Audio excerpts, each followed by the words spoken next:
solamente para poder hablar desde lo técnico, desde los manuales, sino quienes nos conocen saben que nos gusta abordarlo un poquito más holísticamente, digamos, cómo prepararnos también en todos los sentidos para ese momento, que es ese examen para el cual nos venimos preparando muchos meses y nosotros conocemos muchas de sus historias, con mucho sacrificio, con mucho compromiso, con apoyo familiar. Entonces, nuestra idea y la personalidad de ambos es apoyarlos desde lo técnico, pero también apoyarlos en esta instancia tan importante.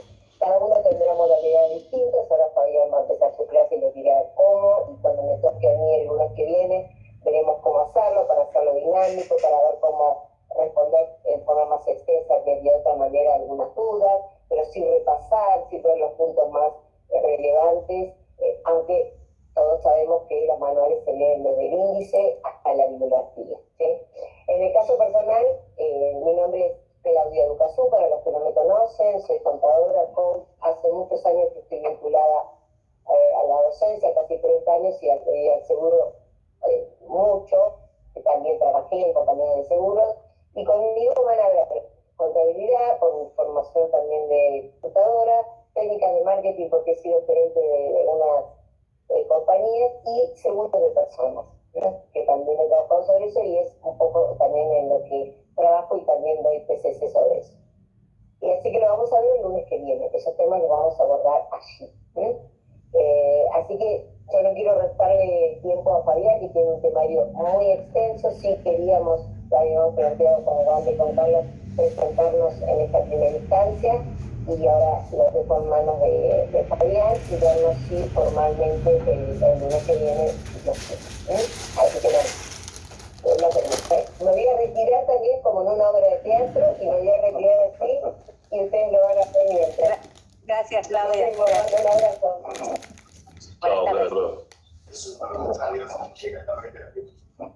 La ventaja de estar en el mismo lugar, que bueno, los dos podemos hacer la presentación conjunta. Bueno, un placer ver muchas caras conocidas, y a su vez, para los que no me conocen, yo soy Fabián Ramos Irasoki, soy abogado, pero bueno, antes de ser abogado empecé a trabajar en seguros, así que también hace más de 30 años que estoy vinculado a la actividad aseguradora. He pasado por diversas etapas de las aseguradoras, distintas aseguradoras, como abogado, pero también como integrante del directorio de otras, como abogado externo, interno, en fin.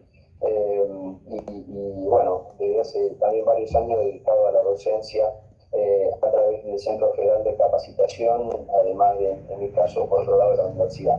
Pero bueno, nada, eso es un poco una breve referencia. La intención aquí es que podamos hacer una clase de repaso lo más amplio posible. En función de lo que charlamos con Carlos y con Wanda, un poco el tema es tratar de ir viendo cuáles son los que a nuestro criterio pueden ser los puntos más importantes de cada uno de los temas. Obviamente que yo no me puedo, no les estaría mintiendo si les van a tomar esto, pero sí a través de la experiencia, de lo que hemos visto, bueno, de los distintos exámenes que uno ha visto, más o menos uno tiene ya un marco de referencia de por dónde puede llegar a estar los temas más importantes. Entonces, bueno, lo que yo voy a hacer es ir viendo, yo tengo acá los respectivos índices de todas las materias de las primeras unidades, y la idea es ir recorriéndolos. Yo les voy a ir marcando los puntos que a mi criterio pueden ser los más importantes, como para que ustedes los puedan ir anotando, y desde luego que después, una vez que terminamos el tema, yo abro preguntas para que ustedes las puedan hacer. La intención es hacer una clase que no sea ir corriendo, pero que tenga cierto ritmo, y si hay alguna pregunta que por ahí nos supera lo que sería un tiempo de 3-4 minutos como para poderla desarrollar, la podemos ampliar a través de nuestros mails. Ustedes, bueno, el mail mío está a disposición de todos ustedes, de que yo ya se lo dejé a Wanda y se lo puede suministrar a todos ustedes, y ustedes me hacen todas las consultas que quieran. Bueno, los que me conocen saben que yo soy o opino de que no hay preguntas tontas, hay preguntas, y es importante analizar cada una, porque a veces de una supuesta pregunta que podríamos decir, bueno, es un poco que pareciera más liviana, termina siendo una pregunta muy importante, muy interesante y termina desatando todo un análisis de un tema que no pensábamos que podía ser así o de otra forma. Así que en ese sentido, ya les digo, todas las preguntas que quieran sin censura previa, si quieren las pueden hacer por aquí o si no las pueden hacer por mail, que estoy a disposición de ustedes. Bien, ese mail que ahí les pasó Wanda es un mail que yo tengo conectado con el celular, así que lo veo y bueno, siguientes. Y si ustedes ven que no les contesto, me vuelven a mandar otra vez y dicen, Fabián, no me contestaste tal cosa que te había preguntado, no hay ningún problema. Bueno, vamos a comenzar a desandar el camino. Tenemos en la unidad 1, o mejor dicho, en el primer tema, es introducción al seguro. Y cuando analizamos lo que es introducción al seguro, bueno, importante tener en cuenta lo que es el seguro. Lo que es el seguro, a ver, 2 o 3 definiciones que me parece que son importantes para tenerlas en cuenta. Primero, el concepto de mutualidad. Como yo siempre digo, el que entiende este ejemplo muy básico, entiende lo que es el seguro. ¿Qué quiero decir con esto? Yo cito el ejemplo de un balde, de un recipiente que está lleno de agua. Si vamos sacando de a poco agua que aportamos entre varios, vamos a suponer que entre varios fuimos poniendo agua ahí adentro. Si vamos sacando, si somos pocos los que vamos sacando agua desde allí, nos vamos a encontrar que ese fondo se va a mantener bien. Si somos muchos los que necesitamos sacar agua, nos vamos a encontrar que ese fondo rápidamente baja y entonces todos vamos a tener que volver a poner agua permanentemente. Este ejemplo, que es muy básico, es el ejemplo que nos vincula con qué es el sistema de seguros y con lo que es el sistema de mutualismo. Porque nosotros pensamos, por ejemplo, en un ramo que tiene una alta siniestralidad, como ocurre con el ramo de automotores, vamos a ver que los costos de los seguros automotores empiezan todos los años, van aumentando, no solo por el valor de los automotores, sino también por el hecho de que la siniestralidad es cada vez más alta y entonces los fondos que necesitan las aseguradoras para responder a esa siniestralidad son cada vez más importantes. Si ustedes me hubieran preguntado hace 25 años atrás o 30 años atrás, che, Fabián, ¿un seguro de mala praxis médica es muy costoso? Yo les hubiera dicho seguramente que no. Hoy ya lo tengo que pensar 2 veces. ¿Por qué? Porque la siniestralidad, la cantidad de reclamos que hay por mala praxis médica contra los médicos, por ejemplo, ha aumentado y de esa manera ha generado más siniestralidad. Y ahí tenemos los 2 conceptos básicos que influyen sobre la tasa de prima. Esto tenerlo siempre muy en cuenta porque es muy probable que se lo pregunten. Una es la frecuencia y otra es la intensidad. La frecuencia es la cantidad de siniestros, cantidad de hechos, medida en un periodo de tiempo determinado. 1 año, 2 años, el periodo de tiempo que sea necesario. Eso nos va a determinar la cantidad que hubo y de tal manera va a influir decididamente sobre la tasa de prima. Y la intensidad, que es el otro factor que influye mucho sobre la tasa de prima, tiene que ver con no cantidad de siniestros, sustancia e impacto terminaron generando la necesidad de restaurar un fondo de prima. A ver, si nosotros, por ejemplo, hablábamos de los seguros vinculados con centrales atómicas, tal vez tenían un costo determinado, pero ese costo sufrió un gran embate cuando se produjo, por ejemplo, la explosión de Chernobyl. ¿Por qué? Porque es un siniestro que por la importancia termina generando la necesidad de un aumento en las tasas de prima. Entonces, frecuencia e intensidad, cantidad de siniestro, frecuencia, importancia en el impacto financiero, la intensidad, muchas veces terminan generando las modificaciones de las tasas de prima o básicamente alimentan la tasa de prima para que sepamos cuál tasa de prima va a ser la necesaria para abastecer ese fondo que yo les decía que abastecemos entre todos los que, entre todos los asegurados, entre todos los que participamos de ese concepto que es la mutualidad. El concepto de la mutualidad es sobre el que se asienta el seguro básicamente. Entonces, mutualidad, frecuencia e intensidad como factores de influencia sobre la tasa de prima y esa necesidad de mantener un fondo básico necesario para poder indemnizar a todos los asegurados que tengan siniestros, es lo que nos determina los conceptos básicos del seguro. Algunos me dirán solidaridad, sí, también, pero el concepto fundamental donde radica el seguro es en la mutualidad. Después habla el material sobre la evolución histórica del seguro. A ese respecto yo no les digo que se estudien de memoria cuál fue el primer siniestro en la época de Babilonia o el incendio en Londres de 1700 y pico. Digamos, no es tan necesario. Lo que sí me parece que como datos históricos, mojones históricos, hay que tener en cuenta los 4 o 5 hechos más importantes que hubo en el mercado asegurador a lo largo de la historia. ¿En qué época, por ejemplo, por qué influyeron Belgrano y Rivadavia en los primeros momentos? ¿En qué momento se funda la Superintendencia de Seguros de la Nación, que se crea en 1937 bajo la presidencia de Agustín Justo, 1937, que comienza a funcionar en 1938?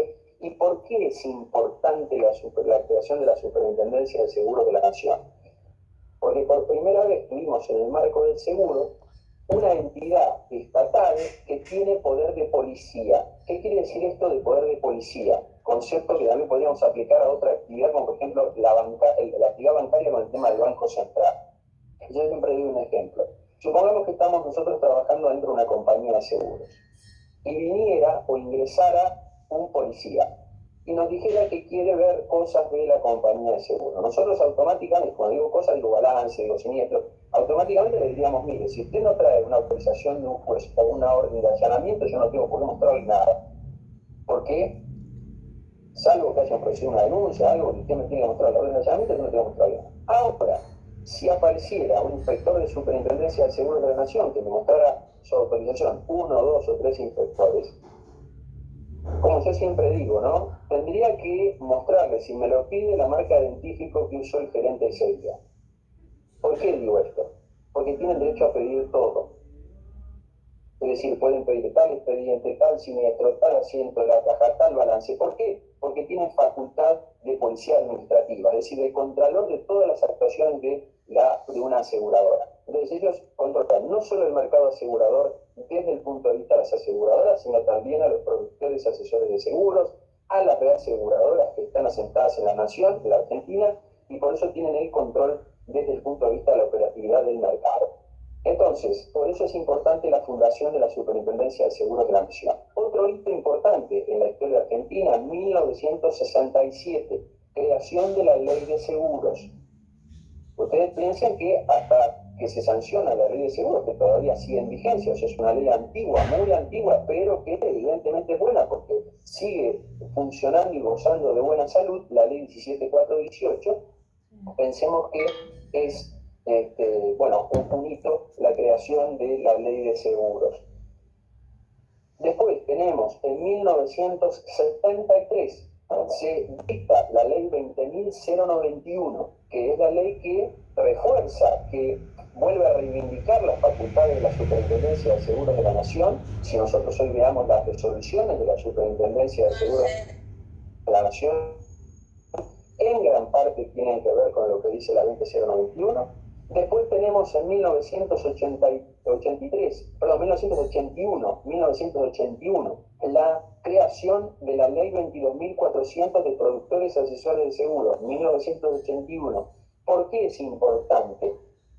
Porque pensemos que es la primera ley que reconoce la profesionalidad del productor asesor de seguros, que es una ley que sirve para que el que tiene que analizar, digamos, por ejemplo, un juez cuando hay algún reclamo de mala praxis profesional de un productor de seguros, tiene que analizar qué es lo que debe hacer o debió hacer el productor de seguros frente a determinadas circunstancias. Lo que va a tomar en cuenta o a tener en cuenta va a ser precisamente lo que diga la 22.400. Después, otra ley importante, la 24.557, año 1995. ¿Por qué? Porque es la ley que nos marca la creación de la ley de riesgo de trabajo. Ahí las aseguradoras hasta ahí hacían las pólizas de accidente de trabajo y a partir de ahí todo lo que es riesgo de trabajo pasa a ser una rama individual, pasa a ser operado exclusivamente por asegurar el riesgo de trabajo y no por cualquier aseguradora. Entonces, Estas fechas y estos hitos históricos es importante tenerlas en cuenta porque pueden aparecer en preguntas sobre datos históricos. Ustedes me dirán, va a haber 10 preguntas, estas no, pero pueden haber 2 o 3 preguntas de estos temas y sí pueden inclinarme el resultado de un examen donde quede una pregunta de aprobar. No se olviden que para aprobar el final de superintendencia, sí o sí, tenemos que tener las 21 preguntas aprobadas. Es decir, no podemos tener 20. Si tenemos 20, desaprobamos. No hay ninguna consideración en ese sentido, salvo la posibilidad de pedir una revisión de examen, que bueno, es algo que se puede pedir, pero que, digamos, nadie tiene la posibilidad de ver su examen, sino que el examen es revisado por las autoridades, pero, digamos, tenemos que tener 21 preguntas aprobadas, de 21 para arriba, todo bárbaro. Bueno, después, dentro de introducción al seguro, hablamos de fines sociales y fines económicos. Cuando hablamos de fines económicos, acuérdense siempre, cuando hablamos de fines económicos vamos a estar dirigiendo nuestra mirada fundamentalmente a lo que implica el seguro dentro de todo el arco de lo que sería la economía nacional, o la economía mundial, pero en nuestro caso la economía nacional. Y en ese sentido, el seguro, especialmente lo que son seguros patrimoniales, contribuyen, por un lado, a que no se vea afectado el patrimonio del asegurado. Recuerden que siempre que hablamos de seguros patrimoniales, estamos hablando de protección del patrimonio del asegurado. Y ahora lo vamos a ver en la clasificación, mucho más todavía.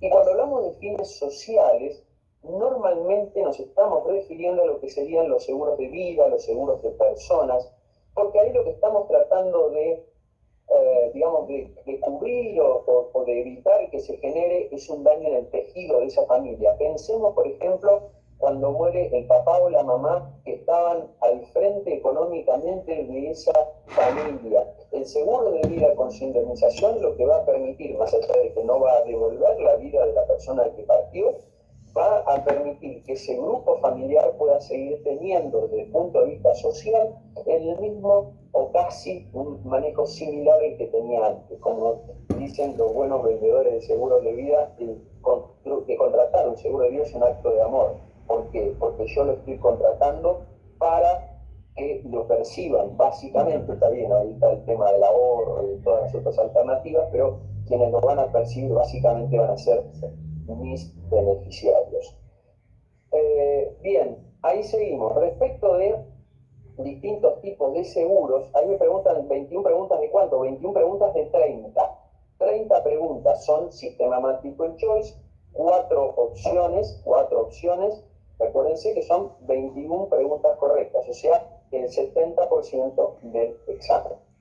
Bien, también en la introducción del seguro hablamos de los distintos tipos de seguros, y ahí tenemos seguros patrimoniales de personas, de créditos y garantías principales de eso. ¿Qué es esta clasificación? Importante, muy importante tenerla en cuenta en el sentido. Seguros patrimoniales lo tenemos bastante claro. Son todos aquellos que cubren los bienes que están en el patrimonio del individuo. En ese sentido, cuando hablamos de bienes que están en el patrimonio individual, vamos a hablar de casa, del seguro del auto, del seguro de combinado familiar, del seguro integral de comercio, cuando hablamos de un comercio.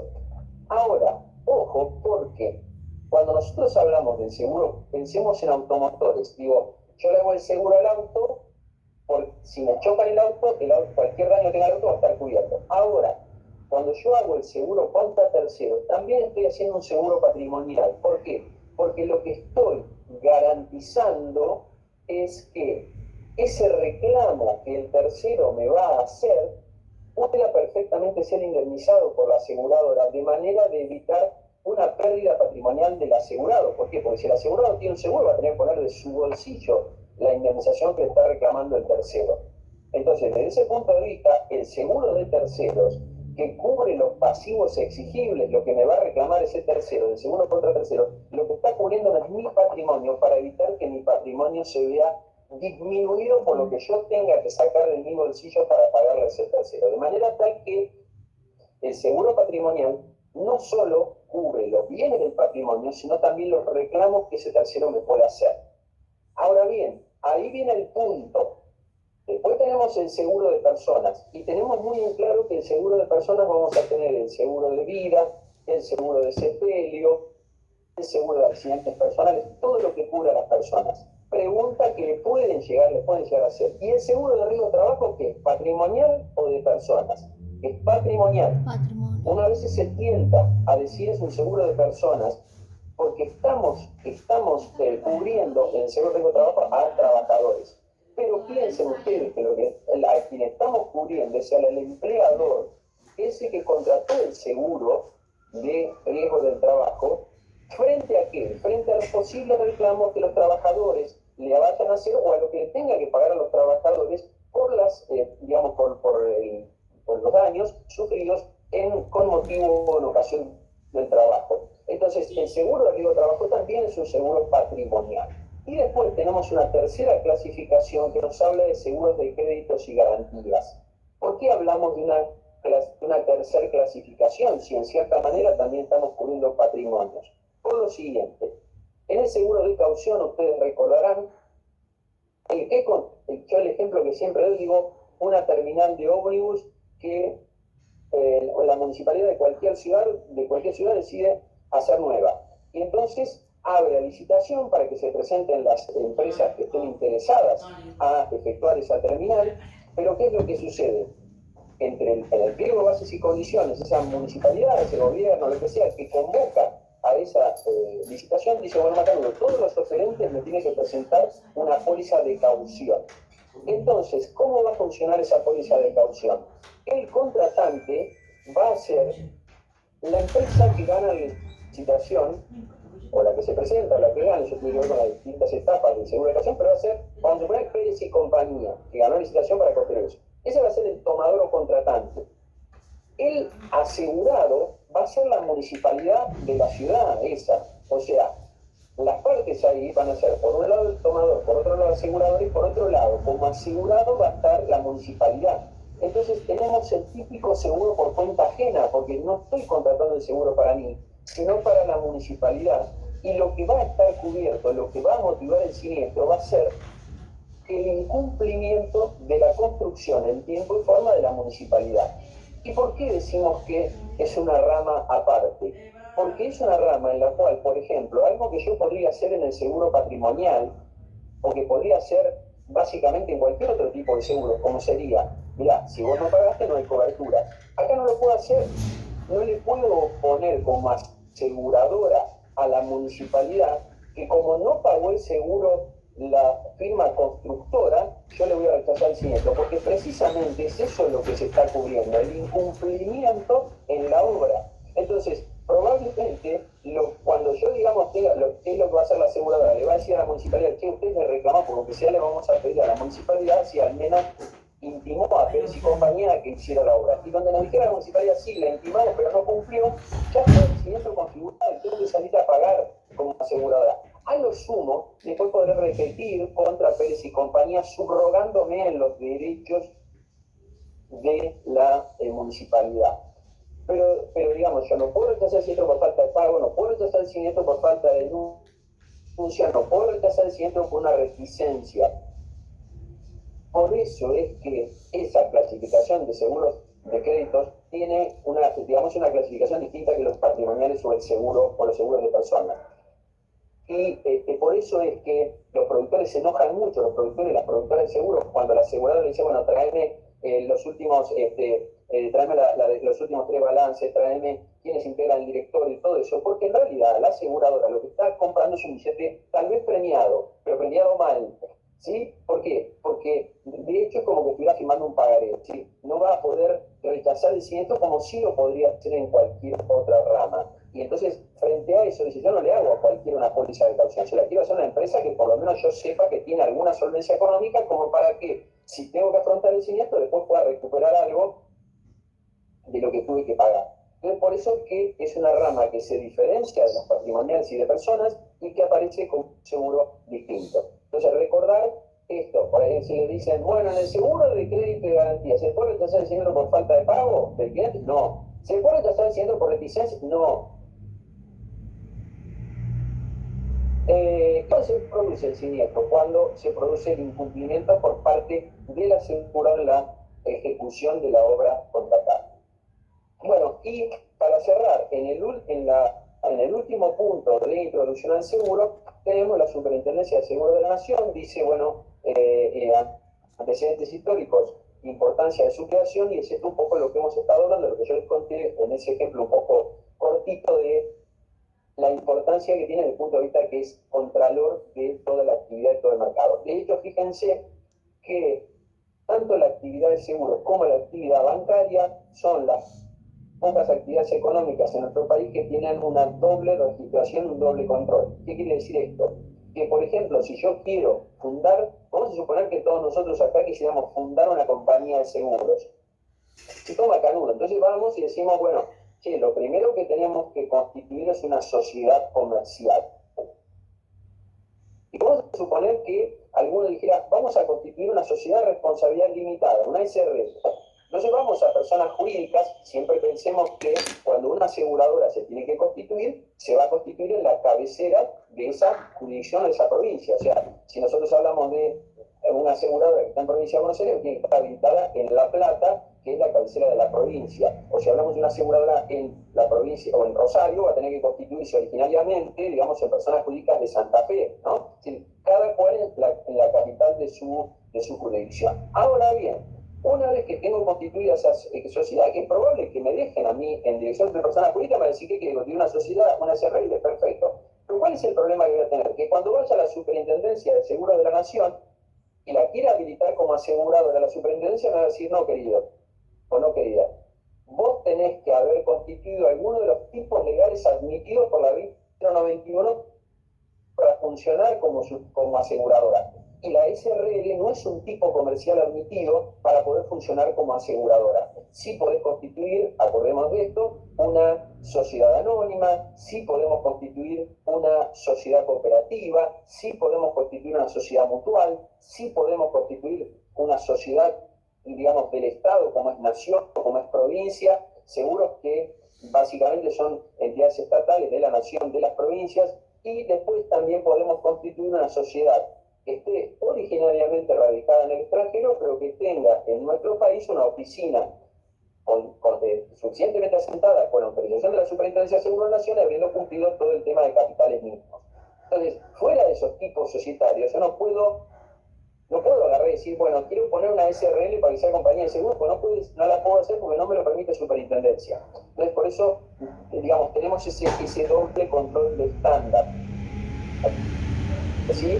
Y yo para tener una hermosa sociedad comercial, pero después para que pida la Superintendencia de Seguros de la Nación. Bueno, ahí vimos todo lo que sería introducción al seguro, lo más importante de lo que es la primera materia. Ustedes me preguntan todas las dudas que tengan, no sé, Wanda, si tenés alguna cosa anotada por ahí, algo que me quieran preguntar. Escucho preguntas, escucho dudas. No sé si me escuchan bien, si vamos bien, si se entiende lo que digo. Cualquier cosa me dicen. Hay una pregunta de Viviana. Adelante, Viviana. Sí, profesor, la Superintendencia Nacional es de derecho público. Exactamente. ¿No? Sí, exactamente. Eso lo vamos a ver, Viviana, en la introducción de derecho. Es sujeto de persona, Sí. de persona y jurídico. Es una persona jurídica, sí, porque es una empresa estatal y tanto las entidades estatales como las empresas son personas jurídicas y es de derecho público porque pertenece a la órbita del Estado. Y siempre que estamos en contacto con una entidad estatal, por ejemplo, cuando nosotros estamos registrándonos en la AFIP, por ejemplo, estamos en contacto con una entidad de derecho público. Todo lo que pertenece al Estado es una entidad de derecho público. Gracias. No, por favor, bien.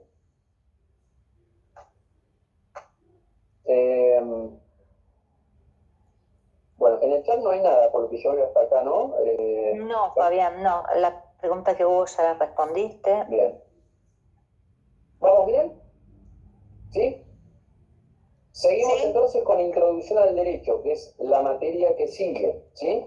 Bueno, hay una introducción al derecho que es bastante larga y como algunos me dicen, bueno, pero yo no voy a estudiar abogacía, no, obviamente, pero tengamos en cuenta, no nos olvidemos de que la actividad de seguros es una actividad jurídica desde el momento que estamos hablando de ley, de contratos, etcétera, etcétera. Entonces lo importante acá no es que ustedes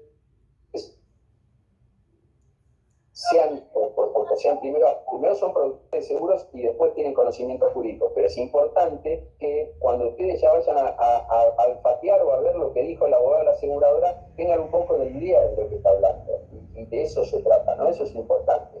Como una vez me dijo un gerente de compañía de seguros, no te van a dar en la formación teórica cómo tenés que vender un seguro, pero sí te va a servir para que el oído y el olfato sepan para dónde encarar. Entonces, bueno, vamos a ver lo que sería los conceptos de derecho. Dice, ¿qué es el derecho? Bueno, a mí me gusta esta definición, ¿no? El derecho, digamos, el conjunto, es decir, es el grupo de normas jurídicas. ¿Por qué decimos de normas jurídicas? Porque miren, nosotros podemos tener normas morales, podemos tener normas religiosas, pero en el derecho lo que nosotros tenemos son normas jurídicas. A veces puede ser que estén de acuerdo o no con la moral o la religión de un país, de un lugar, lo que sea. De hecho, ha habido un montón de instituciones jurídicas, como el divorcio, como el matrimonio igualitario, o sea, que a algunos les cae bien, a otros les cae mal. Pero bueno, esto tiene que ver con lo que cada uno opine o piense. Lo importante es que la norma es jurídica porque está funcionante, digamos, está funcionando y está establecida en base al derecho. Entonces, el conjunto de normas jurídicas que, digamos, establecen los derechos y obligaciones de las personas en una comunidad. Derechos y obligaciones. Siempre que hay un derecho hay una obligación. Yo tengo derecho a percibir comisiones como productor de seguros, a vender seguros, pero también tengo obligaciones que cumplir desde el punto de vista impositivo, desde el punto de vista de lo que me fija la ley. No sé, como padre tengo derecho a educar, pero también tengo por otro lado la obligación de alimentar a mis hijos. Es decir, siempre que tenemos un derecho tenemos una obligación en esa especie de balanza que intenta, digamos, establecer un contrapunto entre una cosa y la otra. Dirigido a personas. Ojo con el concepto de personas. ¿Por qué? Porque normalmente cuando yo les digo personas, nosotros ¿qué es lo que vamos a imaginarnos? La persona con cara, mano, pies, ¿no es cierto? Y el sentido de humanidad. Y en ese sentido, el derecho, cuando habla de personas, o sea, de sujetos del derecho, está hablando tanto de personas humanas o físicas, como de personas jurídicas. Entonces, ojo cuando alguien dice, el concepto de personas en derecho, ¿qué significa? Bueno, significa esas dos cosas. A ver, pongo a pensar en un multiple choice. Cuando hablamos de personas en derecho, hablamos de alternativa A, personas a secas, alternativa B, personas físicas, alternativa C, personas jurídicas, alternativa D, personas de todo tipo. No, estoy hablando de personas físicas y jurídicas. ¿Por qué? Cuando hablo de personas. ¿Por qué? Porque estoy refiriéndome a lo que es la persona humana, pero también me estoy refiriendo a las personas jurídicas, como recién preguntaba Viviana. Y en este sentido, ¿qué son las personas jurídicas? Bueno, algunos autores las refieren como las personas de existencia ideal. ¿Por qué ideal? Porque yo no las puedo tocar, no las puedo ver. Cuando a mí me dicen, la segunda va a firmar un contrato, no es que va a venir un señor o una señora con un chaleco que diga la segunda. Y esa es la segunda. No, lo que va a venir es una persona a la cual la segunda, como sociedad, le ha dado las facultades para que firme un contrato. Por eso decimos que las personas jurídicas no actúan por sí mismas, sino por medio de sus representantes, que son personas físicas. Entonces ahí tenemos la diferencia esencial entre personas físicas y personas jurídicas. Una persona mayor de edad que está en su sano juicio puede firmar un contrato por sí mismo, se puede representar a sí misma. Una persona jurídica no, va a tener que hacerlo a través de sus representantes. Entonces ahí tenemos el concepto, como yo le decía, de derecho, conjunto de normas jurídicas que regulan la vida de las personas integradas en una comunidad, porque el hombre, la persona, la mujer no vive solo, vive en una comunidad. Bien, ¿qué tenemos? Fundamentos y fuentes del derecho. Fuentes del derecho es un tema que a mí me gusta mucho, pero no para hacerlo complicado. Digo, ¿qué es una fuente? ¿Y qué es una fuente? Imaginemos esa fuente tan hermosa de donde uno ve que surge el agua. ¿Vieron? El derecho o la fuente del derecho, ¿qué es? Y todo aquello de lo cual surge el derecho. Ahora, tenemos fuentes directas, ¿no? Y tenemos fuentes indirectas. Cuando yo me refiero a fuentes directas, estoy diciendo, si yo agarro una ley, si agarro la ley de seguro, la 17418, y tengo el derecho escrito, que me dice, bueno, hay que hacer esto, hay que hacer lo otro, hay que hacer el contrato es así, el seguro es así, la póliza es así, eso es derecho escrito, eso es ley. Y ahí cuando hablamos de ley, la ley más importante es la Constitución Nacional, por eso es la ley fundamental. Porque todo derecho que está establecido en la Constitución Nacional tiene que ser respetado por todo el orden jurídico nacional. Por eso es tan importante que no se toquetee la Constitución o que no se la modifique todos los días. Porque si, por ejemplo, ustedes me dicen, y que un productor de seguros puede ser sancionado en la Superintendencia de Seguros de la Nación por haber infringido alguna norma, sí, pero previamente tiene que tener todo un proceso donde puede ejercer el derecho de defensa. Si ese productor de seguros es condenado o, digamos, condenado quiere decir, estamos diciendo, le aplica una multa, lo suspenden, lo que sea, y no hay todo un proceso donde él haya podido ejercer el derecho de defensa, le están afectando un derecho constitucional, que es que toda persona tiene derecho a ser defendido o a poder ejercer su defensa. Y como decimos, como se dice en las películas, pero como es un principio de derecho, nadie es culpable hasta que se demuestra eso, si no, se presume siempre que es inocente, hasta que tiene una sanción definitiva. Entonces, en la Constitución Nacional, la ley y la Constitución Nacional son elementos fundamentales. Digo, la ley de seguros es ley, sí, fuente directa. ¿Por qué? Porque veo ahí la norma. La Constitución Nacional es ley, sí, sí, ley fundamental porque veo ahí la norma. Y ahí tenemos entonces Constitución Nacional, ley. Y también, si ustedes me preguntan mucho, les diría el decreto ley también es una fuente directa. Pero ¿qué diferencia hay entre ley y decreto ley? Que la ley, no sé si ustedes recordarán que esto se vio, o lo vimos en derecho, pasa por, si se presenta el proyecto, se presentarán diputados, o si no en senadores, tiene que pasar por las dos cámaras, después va, una vez que es aprobado por la mayoría necesaria, va al presidente de la Nación, que puede hacer un veto parcial o que puede hacer un veto total, y entonces la ley vuelve a la Cámara para un nuevo tratamiento, en fin, tiene que pasar por los órganos que integran el Poder Legislativo. Y entonces la ley va a tener un tratamiento por parte del Poder Legislativo, va a ser publicada en el boletín oficial, por eso decimos que pública, la mayoría debe conocerlo, va a conocerlo, y esa ley entra en vigencia a partir de la fecha que se establece, y por lo tanto rige como ley como fuente de derecho directa. La diferencia con el decreto ley es que el decreto ley lo emite el presidente de la Nación. Un día se levantó, agarró y dijo, bueno, hay que hacer este decreto ley. Por eso lo que se dice es, en épocas democráticas, lo que correspondería es que no hubiera muchos decretos leyes, porque si no, de lo contrario, es como que el Poder Legislativo no estaría funcionando. Y aparte, digamos, si vamos a la base de la cuestión, no pasaría una ley por la discusión del Poder Legislativo. Y entonces no se podrían expresar las minorías. Entonces, bueno, todo esto tiene que ver con la fuente de derecho directa. Ley, obviamente la Constitución Nacional y el decreto ley. ¿Cuáles son las fuentes de derecho indirectas? Acá tener en cuenta. Son las que permanentemente están generando modificaciones. ¿Por qué se dice indirectas? Porque tiene que pasar algo, tiene que pasar un tiempo para que puedan generar modificaciones. A ver, por ejemplo, supónganse, una de las fuentes de derecho indirecta son los usos y costumbres.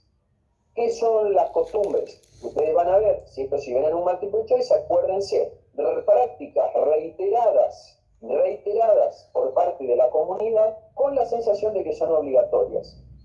Es decir, todos nos acostumbramos a ir por este lado, vamos por este lado, vamos por este lado, vamos por este lado, llega un momento que si no estaba establecida la norma, va a haber necesidad de sancionarlo, de establecerla como norma, porque estamos haciendo todo por ese lado. Entonces, esa costumbre, esos actos repetitivos que genera la sociedad, hace de que tenga que modificarse la normativa.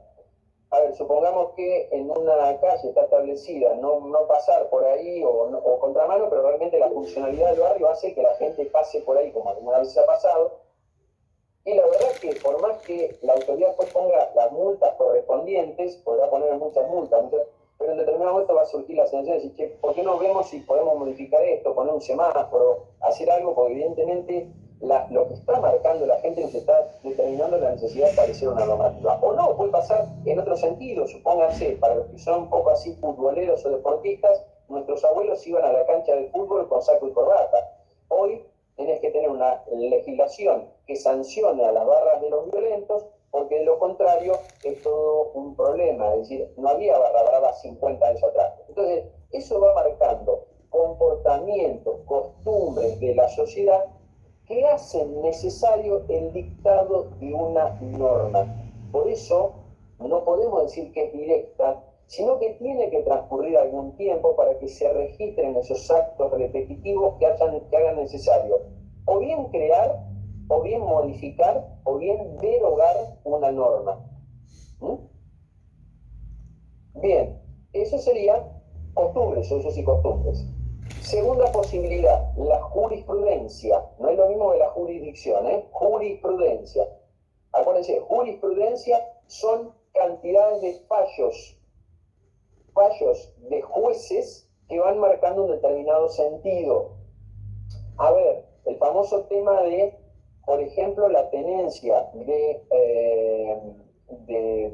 droga para uso personal, para lo que sería uso personal. Bueno, una época la Corte tuvo la posición de que debía ser penado desde el que tenía un mínimo porrito hasta que tuviera, bueno, nada, todo. Ahora, o la postura que tomó la Corte no hace muchos años es, si alguien es detenido con alguna droga que fuera de una cantidad escasa para uso personal, está dentro de lo que es la facultad de la persona de hacerse daño o no. Eso tiene que ver con una postura que adoptó la Corte Suprema de Justicia de la Nación, que después fue seguida por otros tribunales y que marca una línea jurisprudencial. O supónganse, eso es una cosa, no quiere decir, por eso se malinforma, no es que se penalizó el consumo de drogas, sino que se considera que el consumo de droga para uso personal, para tema personal, no es reprimible, que es otra cosa que a veces los medios lo informan muy mal. O, por ejemplo, supongamos que en el tema de seguros, hace poco pasó en La Pampa, que a un tribunal decretó, o en una resolución, que la falta de pago de una cuota no era suficiente para empezar un siniestro por falta de pago. ¿Por qué? Porque se le ocurrió a ese tribunal que la aseguradora debió haber avisado al asegurado que la póliza estaba sin cobertura antes de producir el rechazo del siniestro. En La Pampa se armaron todo, pero la realidad es que hubo varios tribunales en La Pampa, en la provincia de La Pampa, que dictaron eso. Si eso se hiciera una línea que es tomada por todas las compañías, por todos los tribunales del país, tendríamos una jurisprudencia, una cantidad de fallos que van marcando un camino y que probablemente harían necesaria la resolución y el dictado de una norma que aclare eso o que establezca algo de eso. Entonces, conjunto de fallos de jueces que marcan un determinado sentido o un caso determinado es lo que va marcando la jurisprudencia. También eso puede terminar generando la necesidad de dictar una norma o de derogar una norma, de modificar una norma. Eso es también una fuente de derecho. Y después, la otra fuente de derecho es la doctrina. La doctrina tiene que ver con el estudio que hacen algunos, digamos, autores que se dedican a determinados temas. Entonces, por ejemplo, si yo me pongo a buscar en el tema de seguros, y Solera Leu, Stiglitz, May, son autores de seguros que cuando escriben un artículo, Ramos y Lasocki, por ejemplo, cuando escriben un artículo, cuando opinan algo sobre algo, son escuchados o digamos, son seguidos por otros autores, son tenidos en cuenta por los jueces, etcétera, etcétera. Entonces, bueno, eso es un poco lo que son las fuentes indirectas de derecho. ¿Por qué fuentes indirectas de derecho? Y porque yo las veo así, y no es que me genera una norma jurídica, tiene que pasar un tiempo, tiene que pasar una continuidad de tiempo para que determine la necesidad de modificar o no una norma jurídica. Bien, ahí tenemos sujetos de derecho, ahí está conceptos de persona humana y persona jurídica, bueno, recién ya las dijimos, y cuando hablamos de los atributos de la persona humana o de la persona jurídica, acuérdense que cuando hablamos de persona humana decimos, bueno, y persona jurídica, decimos, bueno, por ejemplo, nombre tiene la persona humana, sí, nombre y apellido. Tiene la persona jurídica nombre, sí, tiene un nombre o denominación. Superintendencia del Seguro de la Nación, si hablamos desde el ámbito público, la segunda, si hablamos de una compañía de seguros del ámbito de derecho privado, entonces siempre tienen un nombre o una denominación. Domicilio, ¿qué domicilio tienen? Bueno, en general hablamos de domicilio real, que es donde la persona vive, en general, o donde tiene el acento principal, digamos, de su casa, donde vive realmente. Después tenemos domicilio legal, que es aquel que se tiene para las presentaciones judiciales, o por ejemplo, si yo busco el domicilio legal de la segunda, va a ser el domicilio central de su casa matriz, que es donde le van a llegar las correspondientes notificaciones de resolución de superintendencia, etc. Y después tengo el domicilio comercial, que es aquel donde, por ejemplo, una entidad tiene las distintas sucursales, los distintos negocios, etc. Es muy importante el domicilio legal. De hecho, recuerden que ustedes, cuando se reciban, cuando estén matriculados, van a tener que constituir un domicilio legal ante la Superintendencia del Seguro de la Nación, donde van a ser válidas todas las notificaciones que les hagan. Hoy por hoy ya nos encontramos con una realidad que es que el domicilio legal, más que ser, o sea, por un lado vamos a decir, bueno, yo vivo en OPI 324, en Donado 150, es decir, vamos a establecer un domicilio. Pero hoy por hoy ya se está estableciendo mucho los domicilios informáticos, es decir, la casilla de correo, la casilla de mail. Entonces, si yo modifico ese domicilio real, o si yo modifico esa casilla de mail, dentro de las 48 horas le voy a tener que avisar a la superintendencia, porque de lo contrario, todas las notificaciones que me vayan llegando ahí van a ser válidas, y si me notificaron, qué sé yo, que me iniciaron un proceso porque me denunció un asegurado, yo no me voy a enterar porque capaz que cambié mi casilla de mensajes o cambié mi domicilio y no lo avisé a la superintendencia. Por lo tanto, el domicilio es muy importante también. Después hablamos de capacidad. Acuérdense que tenemos capacidad de hecho y capacidad de derecho. Entonces, por ejemplo, si decimos capacidad de hecho, es la capacidad que yo tengo de, digamos, capacidad de derecho. Vamos al primero, la que decimos capacidad de derecho es la capacidad que yo tengo de ser titular de alguna relación jurídica o situación determinada. Por ejemplo, ¿un menor puede ser titular de un derecho? Sí, le pueden donar un bien. Ahora, cuando yo hablo de capacidad de derecho, no puedo decir que haya incapaces de derecho absolutos, porque un incapaz de derecho absoluto no tendría ni siquiera derecho a la vida, y aunque sea una persona, básicamente tiene el derecho a la vida. Entonces sí voy a hablar de incapaces de derechos relativos. ¿Qué serían los incapaces de derechos relativos? Bueno, aquellos que por determinadas circunstancias no puedan ser titulares de determinados derechos. Por ejemplo, la persona que está, digamos, presa no puede ir y comprar, no puede ir y inscribir un bien a nombre suyo, no puede ser titular de ese derecho, ¿sí? Ahora, cuando yo hablo de incapaces, cuando hablamos de capacidad de hecho, es la capacidad que yo tengo de realizar determinado contrato o determinado acto jurídico. Y ahí sí que tengo incapaces de hecho absolutos o incapaces de hecho relativos. Incapaces de hecho absolutos sería, por ejemplo, un demente. Incapaz de hecho relativo sería, por ejemplo, un menor de edad que hasta que no es mayor de edad no puede disponer de sus bienes, pero una vez que es mayor de edad sí va a poder disponer de sus bienes. Después tengo lo que sería el Estado civil. Ahí, ojo, si hay alguna pregunta que diga, ¿las personas jurídicas tienen Estado civil? No, porque las personas físicas únicamente o humanas pueden ser casadas, solteras, separadas o viudas, o divorciadas o viudas. Es decir, eso no lo tenemos en la persona jurídica. Ojo si aparece alguna pregunta que diga, pero la persona jurídica puede tener Estado civil, no lo tiene. ¿Y qué es lo que pasa con la nacionalidad? La nacionalidad sí la puede tener tanto la persona humana como la persona jurídica, porque yo puedo tener, digamos, vivir en algún lado y tener una nacionalidad y tener un contrato con un importador o exportador y somos dos personas comerciantes de distintos países y tenemos nacionalidades distintas, o puede ser dos empresas de distintos países que comercializan y tienen nacionalidades distintas. Y cuando hablamos de lo que sería la posibilidad de representación. Recuerden esto de que la persona física humana se representa por sí misma, por lo menos si tiene capacidad, la persona jurídica necesita que alguien lo represente. Bueno, ahí tenemos también el tema de patrimonio. Patrimonio pueden tener todo, la persona humana y la persona jurídica. La persona humana, ¿cuál es su patrimonio? Tengo una casa, tengo un auto, eso es el patrimonio. Conjunto de activos y de pasivos también. Porque cuando el heredero recibe, digamos, cuando recibe el bien, cuando recibe, digamos, todo el patrimonio del causante, del que ha fallecido, recibe tanto el activo como el pasivo, es decir, los bienes como las deudas. Entonces, es un conjunto el patrimonio. De la misma manera, una persona jurídica tiene su patrimonio que está integrado por su activo y por su pasivo, ¿sí? Entonces, ambos, tanto las personas humanas como las personas jurídicas, tienen patrimonio.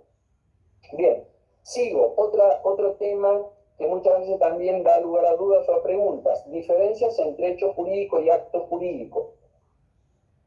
Un ejemplo rápido que nos va a sacar de dudas. Hecho jurídico, un accidente de tránsito.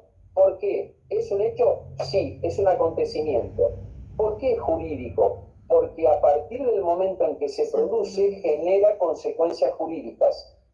El que chocó, el responsable, se transforma en deudor de la obligación de indemnizar al otro, a la víctima, ¿sí?, con la indemnización correspondiente. Entonces, ese, digamos, se transforma en deudor del otro que pasa a ser su acreedor. Bien, entonces ahí tengo un hecho jurídico. ¿Tenían voluntad de chocar los dos? No. Eso es lo que falta en el hecho jurídico, no hay voluntad. Esa es la gran diferencia con el acto jurídico. En el acto jurídico, imaginemos un contrato de seguros, hay una voluntad de las partes de vincularse contractualmente. Por eso decimos que el contrato es un acto jurídico celebrado entre dos o más partes para establecer sus derechos y sus obligaciones. Entonces, siempre acuérdense, diferencia fundamental entre hecho jurídico y acto jurídico es que en el acto jurídico tenemos voluntad. Por eso es tan importante que la voluntad esa del acto jurídico no haya sido viciada, no sea nula, no se haya visto afectada, no haya un error, no haya habido una inspiración a que una parte, vieron que a veces en la letra chiquita, como decimos, ¿no?, en los contratos está medio el engaño al asegurado o al del banco. Bueno, ese es el punto, que esa voluntad no esté afectada, no esté viciada. Bueno, después tenemos lo que serían elementos y tipos de contrato. Ojo también, porque esto es un tema para tenerlo claro y aplicarlo al seguro. Por ejemplo, cuando hablamos de un contrato de seguros, unilateral o bilateral, siempre es bilateral, porque tenemos por lo menos dos partes, asegurador y asegurado.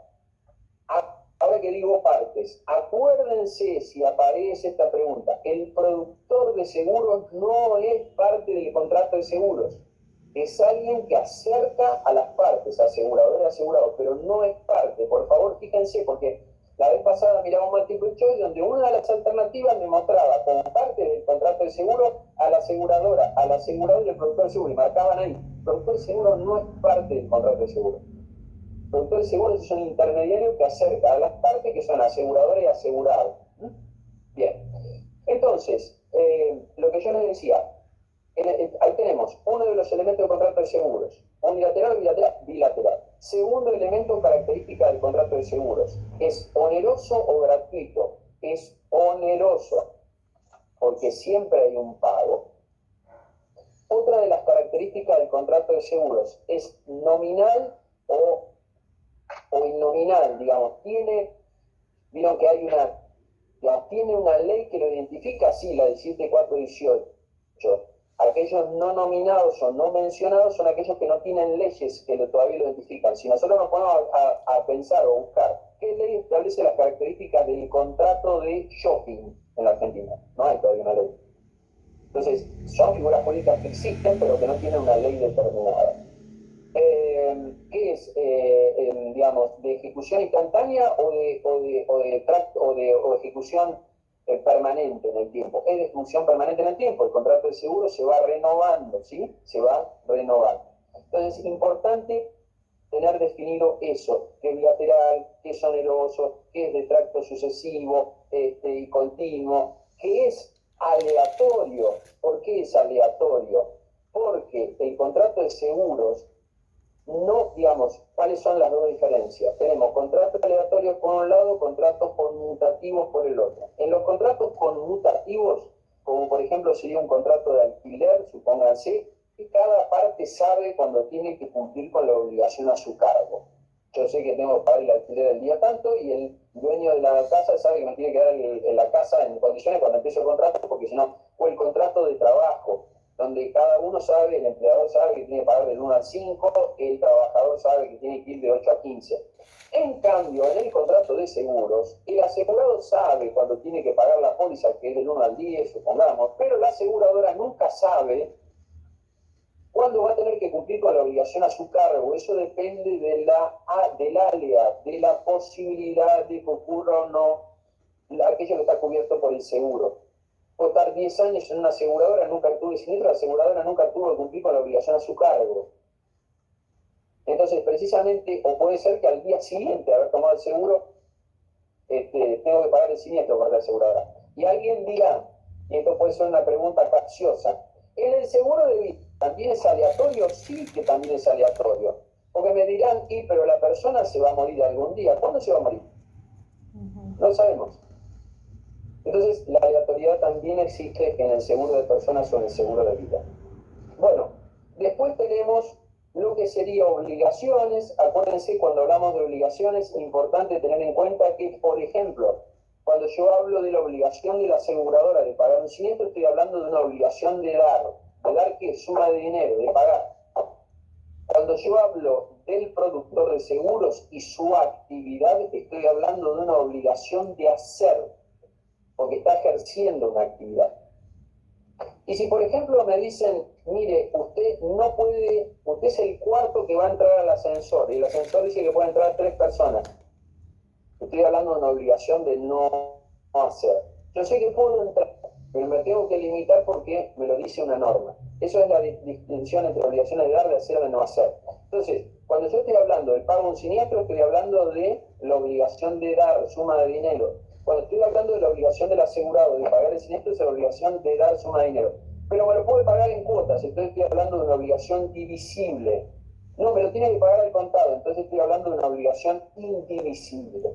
Eso es clasificación de obligación. Bueno, después, siguiendo por la parte de derecho, en lo que tengo acá, dice obligaciones principales de las partes en el contrato de seguros.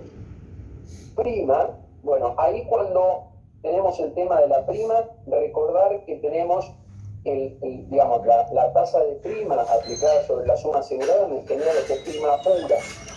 De cuando me digan la prima original que tiene que ver con la frecuencia, intensidad, y que aplicada sobre la suma asegurada, que da el primer cálculo de una cotización de un seguro, voy a estar hablando de prima pura. Bien. Y después cuando dice por acá el título de reticencia, bueno, lo que es reticencia implica todo aquello que es una declaración falsa o una omisión de una declaración con respecto al estado del seguro. Generalmente ocurre al principio de la cobertura.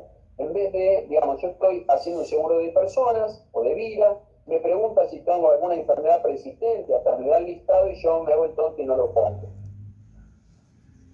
Ahí tenemos 2 tipos de reticencia. La reticencia dolosa, aquella que tiene como intención estafar, generar un fraude sobre la aseguradora, y ahí sí que es una cuestión delictiva importante, que va a generar desde luego el rechazo del siniestro y la nulidad del contrato. O puedo tener la reticencia, culposa, negligente, yo no sabía que tenía que informar tal cosa. Esa puede autorizar un rechazo del siniestro, sí, pero no forzosamente va a determinar la nulidad del contrato. Vamos a suponer, un ejemplo que a mí me gusta citar, que ocurrió ahora en pandemia, que yo tengo una casa que la tengo asegurada por combinado familiar. La casa paga una tasa baja en combinado familiar contra incendio, contra robo, porque bueno, no es demasiado factible que se produzca el siniestro. Y yo resulta que tengo en el garaje estacionado un auto, pero en determinado momento, por X circunstancias, yo empiezo a utilizar ese garaje para actividad comercial. Cuando empiezo a utilizar ese garaje para actividad comercial, estoy agravando el riesgo. Porque por ahí, supóngase que puse un negocio de tienda y eso es muchísimo más combustible que cualquier otra cosa que haya en la casa. Y si se produce un incendio ahí, se va a terminar, digamos, yendo hacia la parte de la casa que probablemente esté comunicada por una puerta. Entonces, eso es un agravamiento de riesgo que generaría perfectamente un rechazo de siniestro si no lo informó el asegurado, o si el productor de seguro lo sabía, no lo informó, pero es una obligación básica del asegurado informarla. No lo dijo, y eso generaría un rechazo de siniestro. Ahora, evidentemente es una reticencia no para defraudar, sino porque no me olvidé de comunicarlo. Eso puede dar lugar a una nulidad de la póliza o puede dar lugar a que la aseguradora reajuste el capital, reajuste la tasa de prima y continúe con el seguro, pero pagando una prima más alta. Entonces ahí tenemos el doble estándar de la reticencia. Si nosotros agarramos el artículo 5, dice toda declaración falsa o todo ocultamiento de cosas que el asegurado pensó que no, es decir, no, aún hechas de buena fe, dice el artículo 5 de la ley de seguros. Por lo cual nos está hablando tanto del fraude como nos está hablando de una reticencia más vale culposa. Bien, después tenemos, bueno, eso se refiere a agravación del riesgo. Cuando habla de diferencia, esto es importante, entre agravación del riesgo y disminución del riesgo, tiene que ver con que este ejemplo que yo les contaba es un ejemplo de agravación del riesgo. Un ejemplo de disminución del riesgo sería, por ejemplo, esto que veíamos hoy de la póliza de caución, donde yo voy completando la obra, la empresa va completando la obra y le va diciendo a la municipalidad que dame los certificados parciales de ejecución de la obra. Yo los llevo a la compañía de seguros y la compañía de seguros va a empezar a bajarme la tasa de prima, a cobrarme cada vez menos, porque es menos el riesgo de que yo no termine de construir la obra. Eso sería disminución del riesgo, y lo otro sería, cuando yo contaba hoy, lo de la casa, un agravamiento del riesgo. Bueno, después tenemos pluralidad de seguros. Ojo con esta pregunta, que la he visto también. ¿Es ilícito tener muchos seguros sobre una casa? No, yo puedo tener 3 seguros de 5, 4, lo que sea, sobre una casa, sobre un negocio. El tema está, es raro que pase. Bueno, si quiero tener 2 o 3 pólizas, no tengo problema. El tema está en que si hablamos de un seguro patrimonial, yo tengo que avisar inmediatamente a las otras aseguradoras de que tengo otra póliza igual de combinado familiar. Ojo, tiene que ser una póliza del mismo riesgo y la misma cobertura. O sea, 2 pólizas iguales de combinado familiar sobre la misma casa, sobre la misma característica. Bueno, ¿por qué avisar? Porque si hay un siniestro, las aseguradoras lo van a liquidar proporcionalmente, las 2, pero si yo no lo informo, es como que en la ley de seguros presupone que yo estoy queriendo hacer una maniobra defraudatoria. ¿Por qué voy a tener 2 seguros sobre la misma casa, sobre el mismo riesgo, cubriendo lo mismo? Que estoy pretendiendo cobrar de 2. Por eso dice la ley de seguros que hay que dar aviso inmediatamente, dice, a la otra asegurada. Distinto es el tema de la pluralidad de seguros en seguro de personas. Yo puedo tener 50 seguros de vida por los capitales que sean y lo que sea, que yo, el día que tenga que hacer siniestro, cobrarle todas. No hay problema. El tema es que yo no puedo tener en patrimoniales sobre el mismo riesgo, la misma cobertura en 2 o 3 compañías de seguros. Si las tengo que avisar. Eso sería el tema. No es ilegal, sino que tengo que avisar. Bueno, y después, para cerrar, digamos, lo que sería la unidad o el tema de introducción al derecho, tenemos rescisión, nulidad, caducidad, subrogación, prescripción. Explico rapidito de qué se trata eso. Rescisión es la voluntad de una o de ambas partes de rescindir el contrato de seguros en cualquier momento. La aseguradora tiene que dar un preaviso al asegurado de por lo menos 15 días respecto de la anulación de la póliza. Después tenemos nulidad, esto que yo les contaba hoy. Es decir, si hay una maniobra dolosa, me va a generar la nulidad total del seguro. Si falta, por ejemplo, o no existe el riesgo asegurado, voy a tener nulidad total del seguro. Ahora, están estas nulidades parciales. Yo le decía, hay un agravamiento de riesgo, el asegurado no lo denunció. Es nulo el seguro, y si el asegurador lo puede anular, sí, lo puede anular, pero en realidad puede ser que la aseguradora rectifique la cobertura, la modifique y siga la vigencia. Caducidad ¿Qué es caducidad? Bueno, la caducidad es, yo tengo que denunciar el siniestro como asegurado dentro de los 3 días de haber tomado conocimiento. Ojo con esto que dije, 3 días no de ocurrido el siniestro, sino 3 días de haber tomado conocimiento. ¿Por qué? Porque supónganse que yo estoy buscando a mi hermano que se fue de viaje al sur y no aparece,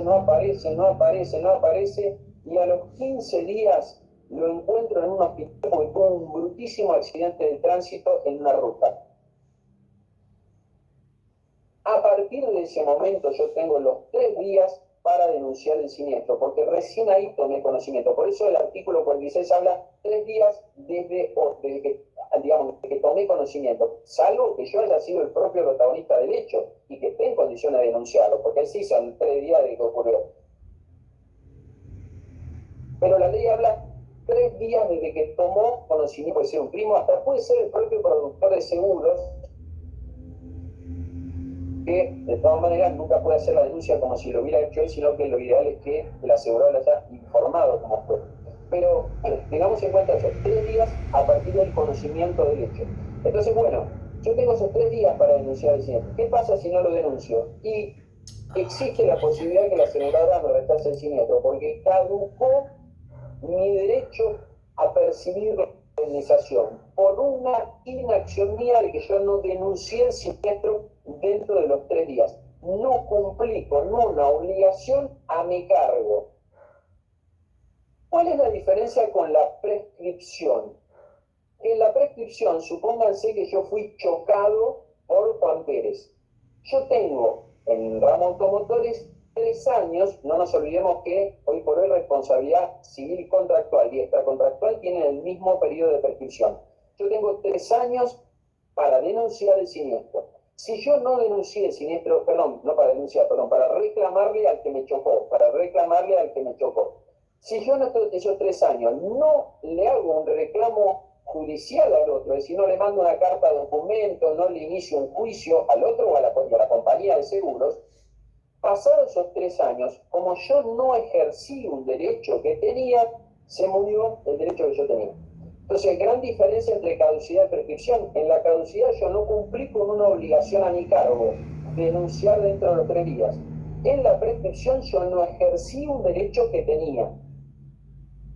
Son primos hermanos, pero tienen una pequeña diferencia caducidad y prescripción. En los 2 casos pierdo derechos, pero en uno es por no cumplir con una obligación a mi cargo y en el otro es por no ejercer un derecho que yo tenía. Bien, ¿qué es subrogación? Subrogación es colocarme en el lugar de. A ver, por ejemplo, en general la gente cree que si le roban el auto en el supermercado o en la plaza de estacionamiento del supermercado no tiene derecho a cobrarle a nadie. La realidad es que el supermercado tiene la obligación de pagarle ese robo. Ahora, ustedes verán, si leen o investigan un poco de eso, se van a encontrar que, por ejemplo, fue la aseguradora, viene Juan Pérez y dice, mirá, me robaron el auto en el estacionamiento del supermercado. Perfecto. Viene la aseguradora, le paga a Juan Pérez, pero le dice, Juan, te pido por favor que me cedas los derechos que tenía para reclamarle al supermercado. Entonces, después la compañía de seguros se presenta al supermercado o inicia una demanda judicial y dice, señores, yo vengo como compañía de seguros subrogándome los derechos que tenía Juan Pérez a demandarle al supermercado que pague esto. Esa subrogación, que es colocarse en el lugar de, tiene que venir precedida de una cesión de derechos y además yo solamente me voy a poder subrogar contra el otro por el importe de lo que yo haya pagado, no más allá de eso. Entonces, siempre va a estar vinculado con lo que yo haya pagado. Sería, vamos a llevarlo a un caso más natural y normal, como si un garante paga la obligación que tenía el inquilino principal y le dice al propietario, che, cedeme los derechos que tenías para cobrarle al inquilino, porque ahora yo voy a repetir contra el inquilino. ¿Se entiende? Eso sería subrogación. Bueno, terminamos acá, introducción al derecho, así con un vistazo bastante genérico, pero especialmente destacándole lo que les pueden llegar a preguntar. escucho si hay preguntas, no sé si en el chat hay alguna pregunta, creo que había levantado la mano alguien por ahí. Sí. Yo, sí, profe. Sí, Liliana. sí, Liliana, Bueno, me quiero sacar las dudas. obvio. Cuando usted habló de cuando tenemos un seguro con, a ver que acá tenía la nota, Sí, no hay problema. que tomé nota de todo. Cuando nosotros hacemos un seguro a terceros, Sí. por ejemplo, porque están haciendo una obra que es a la municipalidad, en este caso, ¿es un seguro, si nos preguntan, también de garantía? No. Siempre para que haya un seguro de garantía, Liliana, vos tenés que tener alguna situación, como en el seguro de caución, que Sí. el tomador de la póliza lo que está garantizando es el cumplimiento de la obligación asumida frente al contratante de la obra, digamos. Entonces, vos lo que estás asegurándole como aseguradora es a la municipalidad que si la terminal de ómnibus no llega a ser construida por la empresa que ganó la licitación, vas a asumir el pago de lo que está en la cobertura de la póliza, no del total de la obra, obviamente, pero de lo que es la cobertura de póliza, que en el pliego se establece en un porcentaje, digamos, y vos vas a tener como aseguradora que pagar ese importe establecido como capital asegurado. Pero eso se da solo en el seguro de caución, que es el seguro, digamos. Otro seguro, Pero es medio parecido. No, porque en general, por ejemplo, cuando, digamos, a ver, podrías, vos ahí sí, si querés algún punto, pero no es un seguro, es decir, ¿por qué hablamos de seguro por cuenta ajena? Porque vos, como empresa, estás contratando el seguro para pagarle a otro, ¿sí? Y para que la aseguradora le pague a otro la obligación que vos no cumpliste. En el seguro contra terceros, el propio asegurado está, digamos, tomando una póliza para cubrir su propia disminución patrimonial, que es por el reclamo del tercero. En el seguro de caución, vos no necesitas que el tercero te reclame. Directamente, cuando la obra no está cumplida, se produce el siniestro y ahí automáticamente la aseguradora tiene que pagar. Y además de eso, la diferencia que tendría con el seguro automático, por ejemplo, es que si falta pago de póliza, la aseguradora puede rechazar el siniestro perfectamente si el asegurado no le pagó. En cambio, en el de caución, no. Si el contratante de la póliza, que es la empresa, no le pagó, no puede rechazar el siniestro por falta de pago. Ah, ok, gracias. No, por favor, Viviana, faltaba más. Fabián, Lucía tenía una pregunta. Sí. Adelante, Lucía. Vos hablaste de la obligación de dar. Yo me acuerdo que en el parcial, en el primer parcial, me equivoqué en eso porque una de las preguntas era cuál es la función del productor asesor de seguros. Sí. Yo había puesto la obligación de hacer, pero era la obligación de dar. No, la de productor de seguros es una obligación de hacer, Lucía. ¿De hacer? De hacer, sí, de acá a la China. Porque es una actividad. Yo en este momento, por ejemplo, dando clases, suponete, estoy cumpliendo con una obligación de hacer. Yo no le estoy pagando dinero a ustedes o no les estoy entregando algo, sino que estoy cumpliendo con una actividad. El contrato de trabajo, el contrato de seguro, la actividad del productor de seguros, el contrato de locación de servicios, lo que hace el médico, lo que hace el abogado, son todas obligaciones de hacer. Para que vos hables de una obligación de dar, o estás hablando de dar suma de dinero, o estás hablando de que hice una permuta y entonces entregué una casa y el otro me entregó un auto. Entonces estás cumpliendo con las obligaciones de dar. Tenés que estar dando algo. Ah, buenísimo, mil gracias. No, por favor, Lucía. Bueno, acá veo que hay algunas preguntas. En el chat, sí. Dice, Sí, hay un par de preguntas en el chat. Eliana me dice, si podría repetir qué es la prima pura que no llegan a anotar. Me parece que vimos varios tipos de primas, puede ser, sí. Ahora vamos a ver, Eliana, los tipos de prima cuando vemos principios técnicos del seguro, pero como para ir adelantándote algo. Yo después les voy a enviar un PowerPoint que tengo, se lo voy a mandar a Wanda y después para que se los envíe, porque está bien detallado qué es prima pura, qué es prima de tarifa. Excelente, sí. Pero, digamos, como para responder un poco ahora, la prima pura sería lo primero que vos calculás en la póliza. Siempre que tenemos un seguro, vamos a suponer que tenemos que ir a cotizar un seguro de combinado familiar a una casa de familia. Bueno, ¿qué vamos a tomar como básico? El primer punto, la cobertura de incendio. Entonces, lo que nosotros vamos a tener que ver es la cantidad de metros cuadrados cubiertos de la casa, ¿sí? Primero. Después vamos a ver qué material está construida la casa. Y después, bueno, vamos a pedirle a la aseguradora que tírenme una pauta más o menos de cuál es el valor adecuado para esa zona, porque tiene que ver los acuerdos. Por ahí, si vos te pones a buscar hoy las páginas de los estudios liquidadores por internet, podés encontrar, viste, eso, por ejemplo, en Lea Global, suponete que de Lesia Piña, vos entrás y pones casa en tal lugar, de tanta cantidad de metros cuadrados cubiertos, con tales características, tiene esta suma asegurada. Esa suma asegurada se multiplica por una tasa de prima, que generalmente está traducida en un porcentaje o en un pormilaje, y esa tasa de prima es la que yo te digo que está influenciada por la frecuencia y la intensidad. O sea, si es un riesgo que tiene factibilidad de siniestralidad, porque, como decimos, se siniestra mucho, vamos a tener una tasa más alta. Si es menos, va a ser...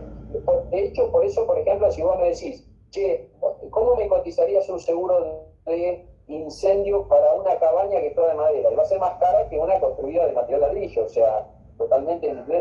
O me decís, tiene un seguro de robo. Si la casa está ubicada en el conurbano bonaerense o en el Gran Rosario, ¿cómo la cotizás? Iba a ser más cara que si está ubicada, qué sé yo, en la Cumbrecita, en Córdoba, ¿me entendés? Y tiene que ver con la siniestralidad eventual que pueda haber en el lugar.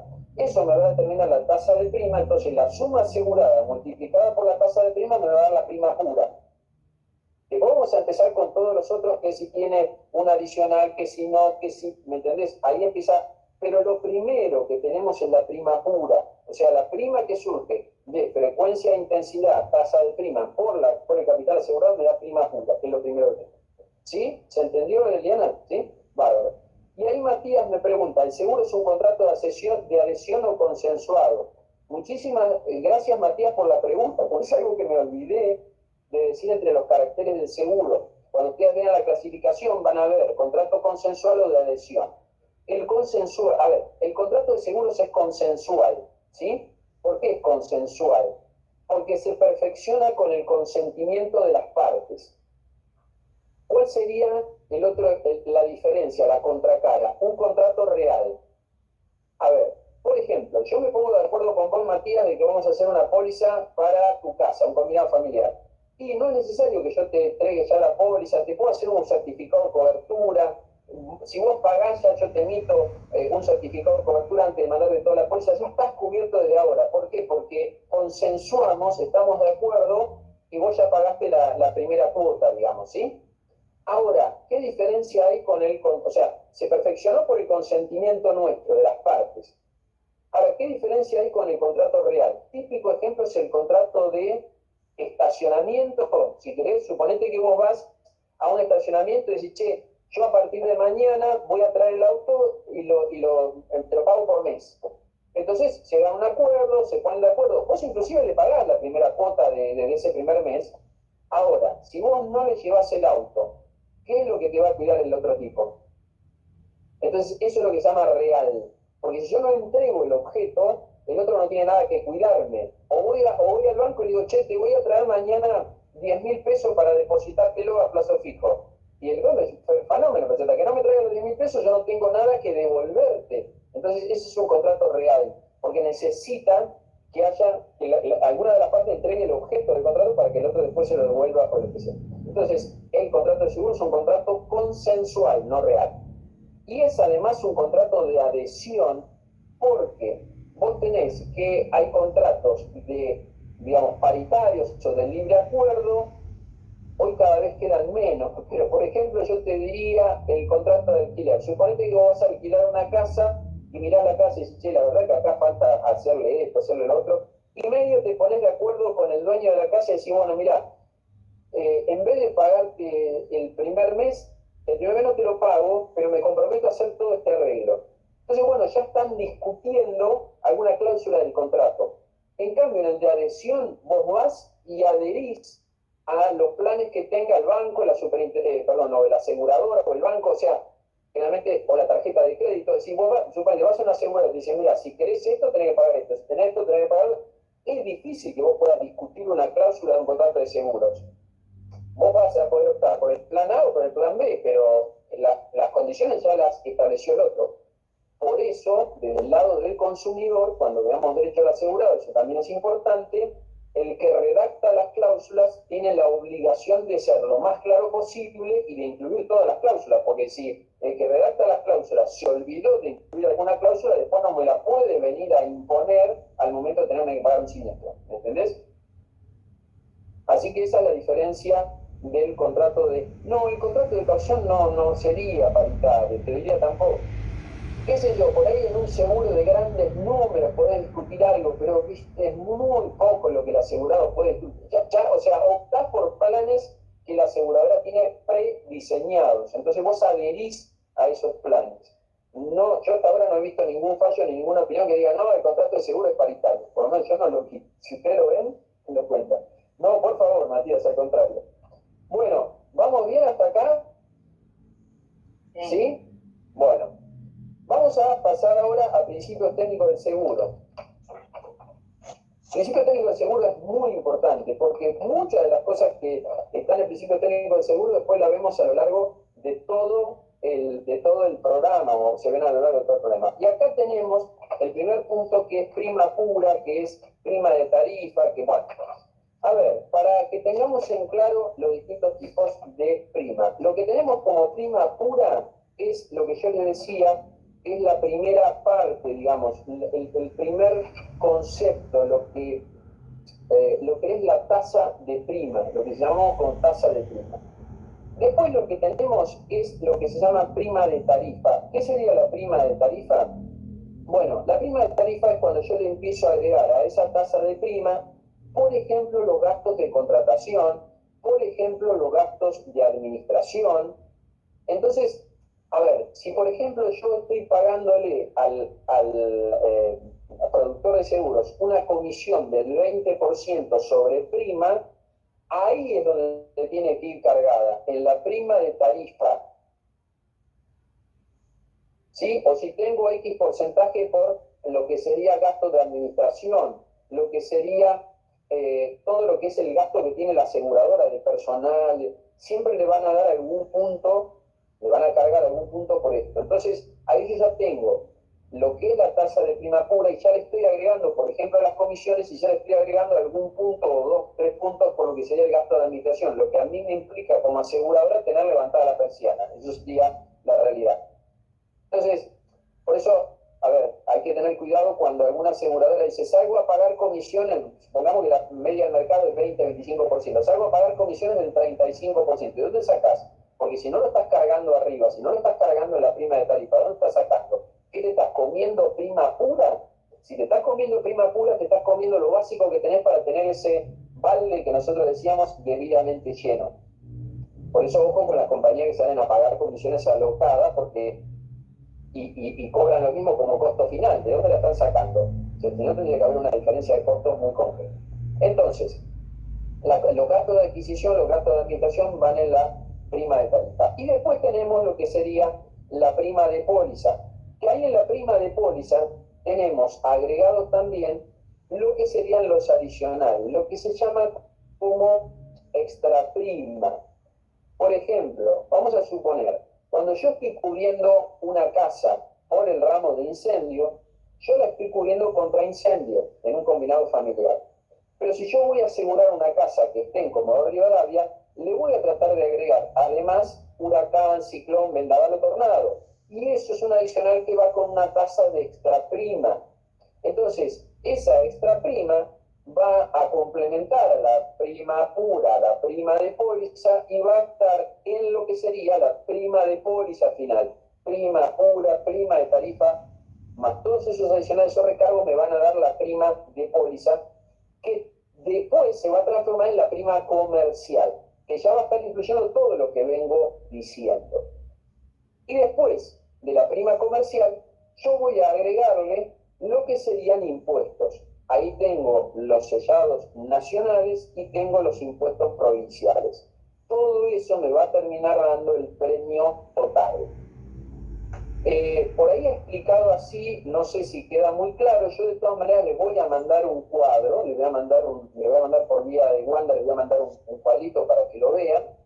Pero insisto, cuando hablamos de tasa de prima, hablamos de prima pura. Cuando hablamos de agregarle a esa prima los gastos de explotación, que es lo que le cuesta a la compañía de seguro levantar la persiana, las comisiones de los productores de seguro, o sea, los gastos de adquisición, ahí ya estoy hablando de una prima de tarifa. Cuando le agrego, por ejemplo, esto que decía, extra prima, todo eso, estoy hablando ya de prima de póliza y cuando ya voy a desembocar en la prima comercial. Después vienen los sellados, los impuestos para ir al premio final. Que en realidad más que premio es un castigo, porque es lo que tiene que pagar el asegurado, pero bueno, ese es el premio final. Ustedes me dirán de dónde viene la palabra premio. Bueno, acá copiamos, como como el seguro es un instituto inglés, arrancó en el derecho inglés, en el derecho inglés decían premium, y entonces eso se trasladó a premio, en realidad, bueno, por eso muchas veces de hecho en la ley de seguro se habla del pago de la prima, en realidad están hablando del pago del premio por parte del asegurado. Bueno, la suma asegurada, después nos habla el capítulo de principios técnicos del seguro. Ahí tener en cuenta esto de qué es infraseguro, qué es sobreseguro. Tengo tres alternativas. Infraseguro es cuando el valor asegurado, la suma asegurada, es inferior al capital a riesgo. Valor asegurado es inferior al capital a riesgo. Cuando yo hablo de seguro pleno, es que la suma asegurada es igual al capital a riesgo o está muy ahí. Y cuando hablo de sobreseguro, estoy hablando de una suma asegurada que está por sobre lo que realmente vale la cosa asegurada. ¿Qué es lo que puede ocurrir en los tres casos? Si yo tengo infraseguro, voy a estar cobrando, especialmente si la medida de la prestación es a prorrata, voy a estar cobrando, acuérdense, menos, digamos, una parte de lo que me pasó. Es decir, tengo una casa que vale 100 millones, la aseguré en 50 millones, estoy asegurando el 50%, y por lo tanto, cuando hay un siniestro de 100.000, voy a cobrar 50.000. ¿Sí?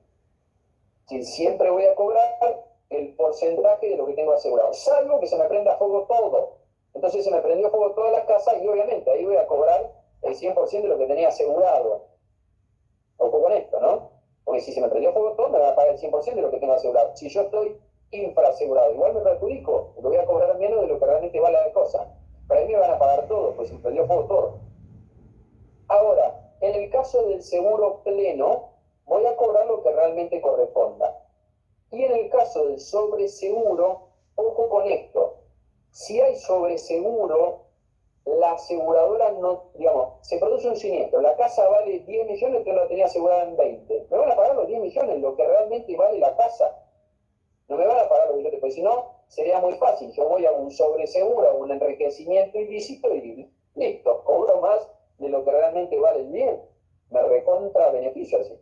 Entonces, yo voy a cobrar siempre el tope, va a ser la suma asegurada. Siempre el tope va a ser la suma asegurada. Ahora, ¿qué es lo que sucede en ese caso? Que esto puede estar en una pregunta. ¿La aseguradora tiene la obligación de devolver la parte proporcional de la prima? No. La ley de seguro dice que la aseguradora no tiene obligación de devolver lo cobrado de más. Pero, ojo, porque esto se pregunta. Ya no tiene la obligación de devolver lo cobrado. Bueno, medida de la prestación, otro tema importante. A prorrata, que es lo que recién explicamos, a primer riesgo absoluto.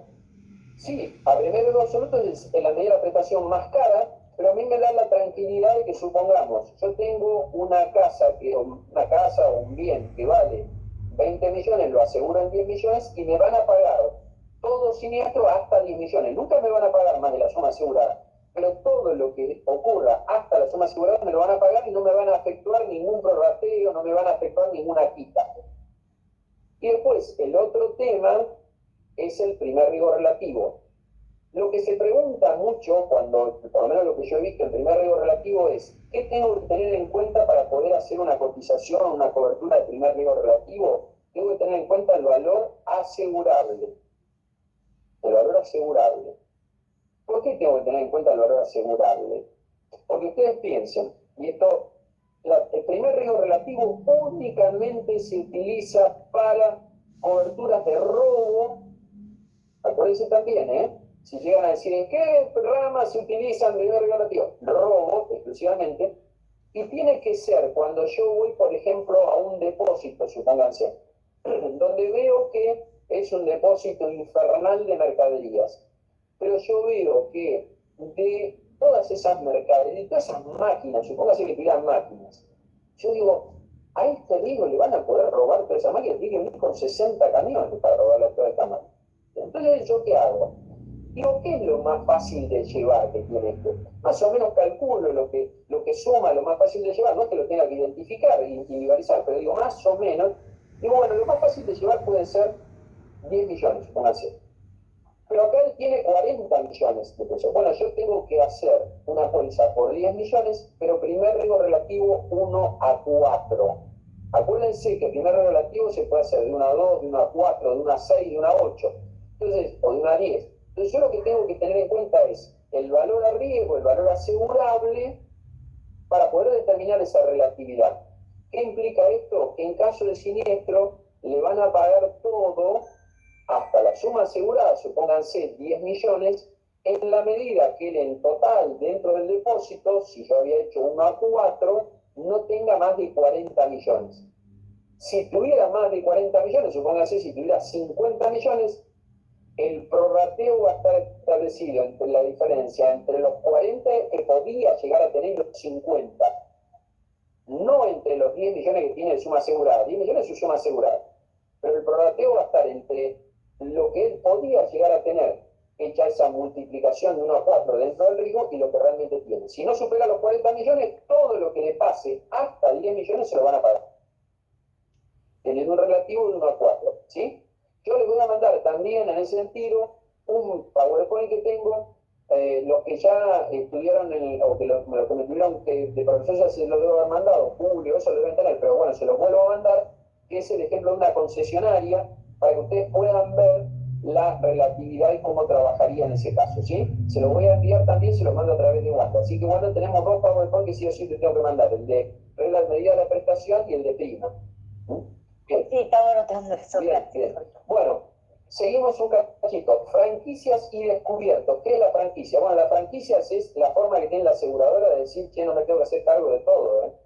Una parte hacete cargo vos. Es decir, ¿por qué?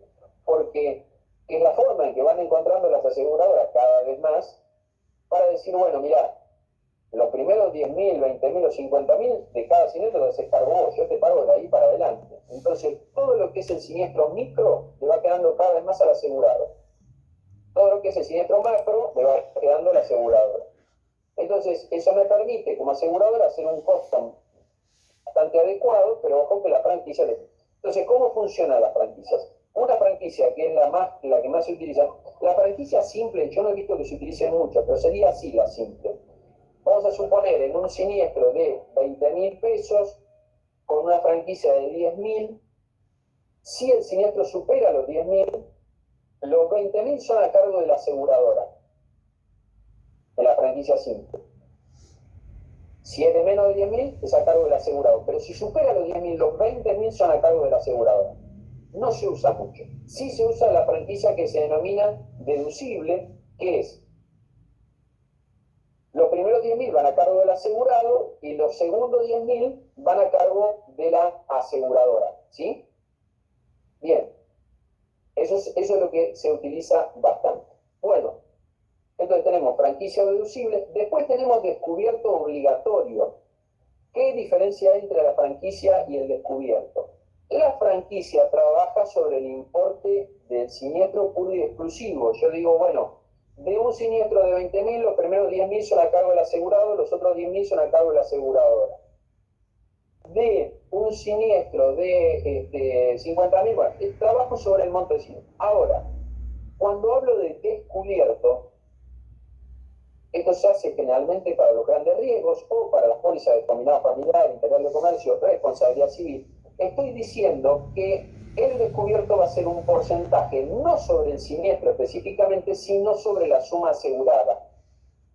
Es decir, voy a decirle por ejemplo, en una combinación, o puedo hacer el descubierto solamente o puedo hacer una combinación. Puedo decir, bueno, mira, por ejemplo, en todo siniestro vos vas a participar con 10.000 pesos, pongamos, en tanto y en cuanto eso no resulte inferior al 1% de la suma global asegurada. Si el 1% de la suma global asegurada es superior a 10.000 pesos, vos vas a participar con el 1% de la suma global asegurada. Entonces ahí no solo trabajo sobre el siniestro, sino que antes de liquidar el siniestro tengo que tener en cuenta cuál es el porcentaje de descubierto obligatorio sobre la suma asegurada. Entonces, a mayor suma asegurada, mayor descubierto obligatorio. ¿Se entiende esto? Bueno, de eso, Wanda, también tengo un cuadrito que se los voy a mandar también para calcular o para ver, de franquicias. Son 3 cuadritos, ya 3 PowerPoint. Y ahí voy con los que están levantando la mano, ya voy. Bueno, y después tenemos valor tasado, valor de reposición, cláusula de ajuste y valor de reposición a nuevo. Esas son todas combinaciones que tienen que ver con tratar de mantener bien actualizada la suma asegurada. Por ejemplo, valor de reposición o valor a nuevo se permite para riesgos que no sean muy antiguos y que con una extra prima me permite que la aseguradora al momento del siniestro me va a indemnizar con el valor a nuevo o el valor de reposición de ese bien. Entonces, si yo tengo una casa que no tiene más de 5 años de antigüedad, en vez de contratarla así pura, bueno, listo, me aplica la depreciación de los 5 años de antigüedad, pago una extra prima y me van a asegurar por el valor de reposición. Es decir, al momento del siniestro me van a tomar en cuenta el valor de reposición real del bien. O, por ejemplo, si yo tengo un anillo de colección, voy a tratar de asegurarlo con un valor tasado, porque voy a un tasador, el tasador me va a decir cuánto vale ese bien, y esa va a ser la suma asegurada que vamos a tener en cuenta y que va a tener que respetar la aseguradora al momento de liquidar el siniestro. Son formas de evitar que la aseguradora me malcalcule el bien o que se vea depreciado. Y hoy por hoy, lo que se utiliza mucho, que está ahí también indicado, es la cláusula de ajuste automático, que tiene que ver con que al momento del siniestro, vamos a suponer, yo contrato una póliza hoy con una cláusula de ajuste automático del 50%. Bueno, es probable que al momento del siniestro eso me sirva para que mi suma asegurada no se haya caído tanto, porque al momento del siniestro la aseguradora me va a tener que calcular, y si más o menos está coherente con el índice de inflación, es probable que mi capital va a estar bien asegurado. También va con una extra prima, y es una cláusula que se aplica al momento del siniestro. Entonces yo aseguré en 20 millones con una cláusula de ajuste automático del 50%, y bueno, puede ser que al momento del siniestro, si ya hubo una inflación del 50%, me van a reconocer no 20, sino 30. Entonces, bueno, tiene que ver con mantener actualizado el capital asegurado. Bueno, después viene, voy avanzando y después contesto las preguntas. Viene en el material de principio técnico del seguro lo que vimos con respecto a la superintendencia para autorizar aseguradoras, que lo expliqué hoy, con los tipos societarios admitidos para poder autorizar a la aseguradora. Es muy importante el tema del capital mínimo, que ustedes lo tienen ahí, porque es el capital que la superintendencia me va a exigir para empezar a funcionar como aseguradora. Esto va a tener que ver con todos los ramos en los que yo voy a operar. Obviamente, si voy a operar nada más en un solo ramo, me va a pedir menos capital mínimo que si voy a operar en 20. Tiene que ver con qué contrato de reaseguro yo tenga firmado, porque si yo estoy reasegurando buena parte de los riesgos que tome, me van a pedir tal vez un poco menos de capital mínimo. Y después está el capital mínimo, lo que siempre mira la aseguradora, la superintendencia, porque si yo no alcanzo, vengo a una inspección, en la inspección la superintendencia dice, che, qué siniestralidad que tienen, que esto, que lo otro, me piden que levante o que haga, o que tenga más del capital mínimo que esté teniendo ahí. Y bueno, ahí ojo, porque si me piden más capital mínimo, bueno, lo voy a tener que integrar, voy a tener que llamar a los accionistas y les pongan la plata, muchachos, o compremos un inmueble, pero tenemos que levantar el capital mínimo, porque si no, nos pueden llegar a suspender la emisión. Ahí es donde la superintendencia va a darle la posibilidad aseguradora de presentar un plan de regularización. Acuérdense de estudiar los plazos que están en el material de los planes de regularización, cuánto tiempo tiene la aseguradora para poder responder, porque a veces preguntan lo de los plazos. Y ahí entro, si no respondo, si no cumplo con eso, entro o en liquidación voluntaria o en liquidación forzosa. ¿Qué diferencia hay en una u otra? La liquidación voluntaria es que yo mismo como aseguradora digo, no, la verdad, no puedo cumplir dentro de los plazos correspondientes, muchachos, voy a cerrar, pero voy a tratar de pagarles a todos los que pueda. La otra, la liquidación forzosa, es que ya vienen los acreedores y me rematan directamente. Si no hay una cosa consensuada. En la liquidación voluntaria es como que yo trato de consensuar con los acreedores para tratar de poder ir zafando y pagándoles a todos. Y ahí, por eso, después viene el tema del régimen de reservas, y ahí viene todo el tema de indicadores. Indicadores, para explicarlo así, es muy complejo, pero tener en cuenta un par de cosas. Primero, es importante que lo sepa, sí, pueden haber muchas preguntas, puede haber una o dos, pero pueden estar. El régimen de reservas, acuérdense que la reserva legal es algo que tienen todas las empresas, que es de un 5% sobre ganancias líquidas hasta el 20% de capital social. Pero después tengo indicadores, yo les voy a mandar también un PowerPoint de los indicadores, es muy parecido al que está en el material, ustedes lo tienen también en el material.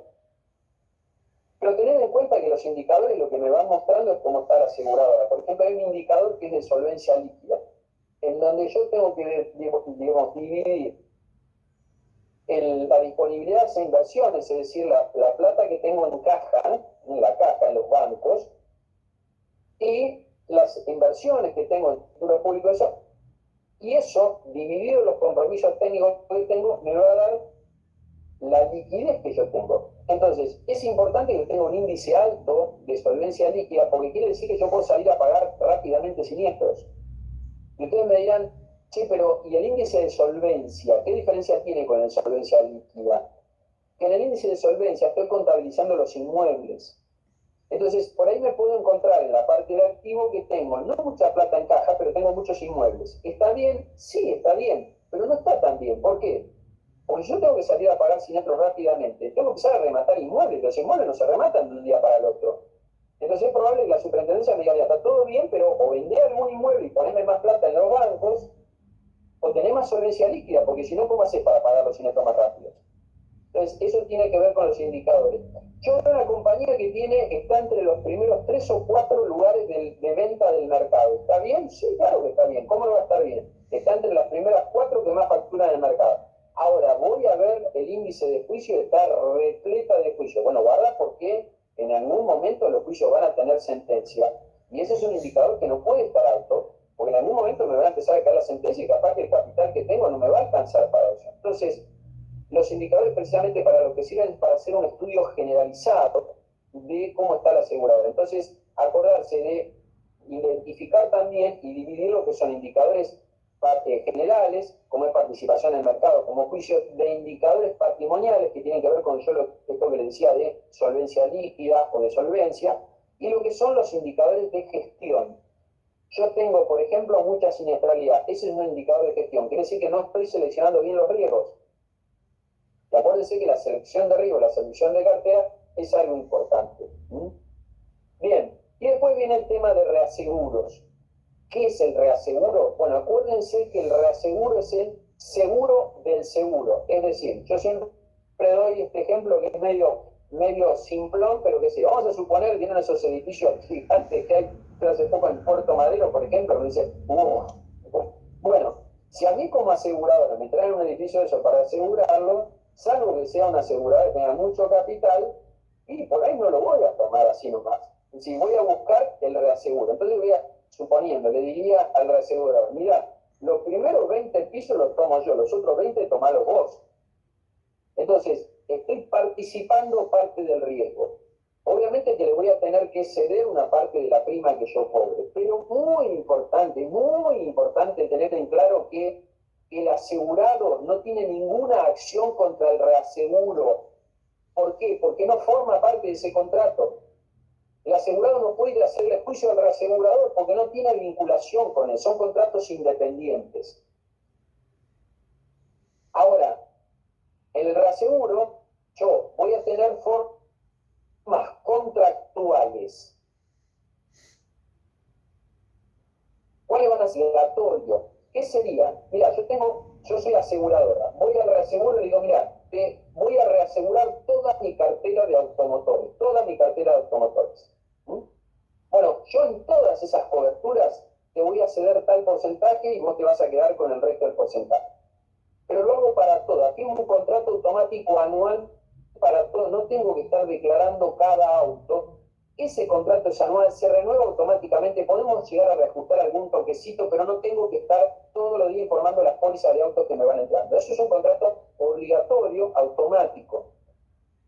Ahora, por ejemplo, cuando yo voy a asegurar un edificio de estas características, o una gran empresa, supónganse, lo llamo al reaseguro y digo, che, ¿me tomás este riesgo? Y ahí vamos a hacer un análisis de ese riesgo, y por eso se llama facultativo, porque será facultad del reaseguro decirme si lo toma o no. Y vamos a hacer una tasa de prima para ese edificio o para esa empresa. Y va a ser un contrato que al fin de la vigencia vamos a tener que sentarnos para ver si el reaseguro me lo acepta tomar nuevamente o no. Eso es facultativo. Entonces, esas son las dos formas de contratar un reaseguro, obligatorio o facultativo. Después están las formas de participación. Ahí tenemos proporcionales y no proporcionales. Las proporcionales van a tener que ver con que siempre voy a establecer un porcentaje, y en las no proporcionales voy a establecer un importe a partir del cual el reaseguro va a participar o no. Pero bueno, eso ya es materia más de estudio puntual de lo que son formas de reaseguro. Bueno, hasta ahí sería lo que es toda la unidad de principios técnicos del seguro. A ver si tenemos preguntas por acá. Los parciales me tocó mucho de microseguro, que es, creo que esto es esto que menciona. Probablemente vamos a hablar algo de microseguros. Creo que Claudia, mi mujer, tiene un tema de microseguros para dar, pero Eliana, te lo voy aclarando. El microseguro es algo que se gestó últimamente como una posibilidad de dar seguros a sectores que de pronto básicamente no podrían acceder, digamos, a coberturas globales. Y además,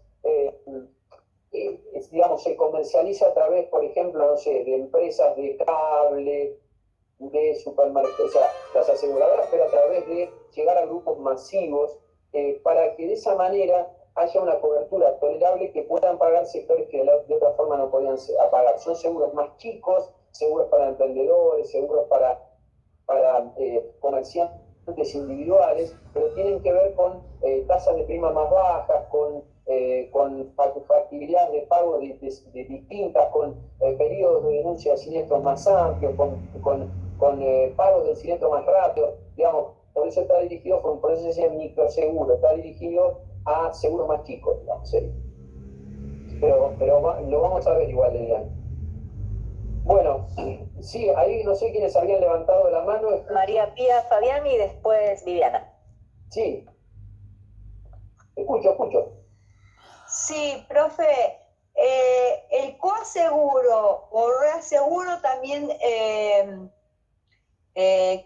significa que está metido dentro de la frecuencia e intensidad de los siniestros. A ver, primero, Viviana, coaseguro es distinto a reaseguro. El coaseguro es cuando participan en una misma cobertura varias aseguradoras.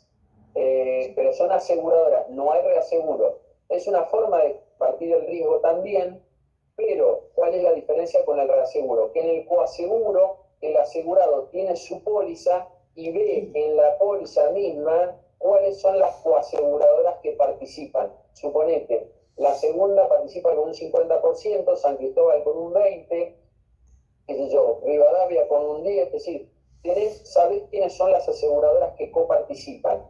Y eventualmente vos podrías reclamarle a esas coaseguradoras si hay alguna que no te paga. Normalmente el pago lo hace la aseguradora que emite la póliza, el pago del siniestro. Pero podría ser que si alguna de las aseguradoras te dice, mira, no me está pagando Rivadavia la parte que me corresponde, vos tendrías la posibilidad de un reclamo contra esa aseguradora. Ahora, la diferencia con el reaseguro, ¿cuál es? Y que en el reaseguro la verdad que vos no tenés acción directa contra el asegurador, porque nunca no participás del contrato, ¿entendés? Esa es la gran diferencia con el reaseguro. Sí.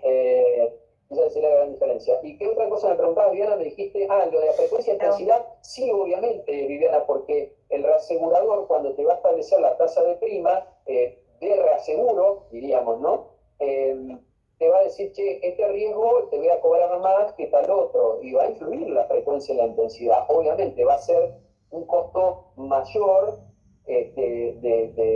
digamos, de tasa de prima, ahí ya va a ser tasa de prima de reaseguro. Lo importante también es que ustedes tengan en cuenta que además está la retrocesión. ¿Cuál es la retrocesión? Bueno, supónganse, en este edificio imaginario que yo les decía de cubrir, la aseguradora cubre los primeros 10 pisos, el reaseguro cubre los otros 20 pisos, supongamos que era 30 pisos. Bueno, el reaseguro, sin que la aseguradora lo sepa,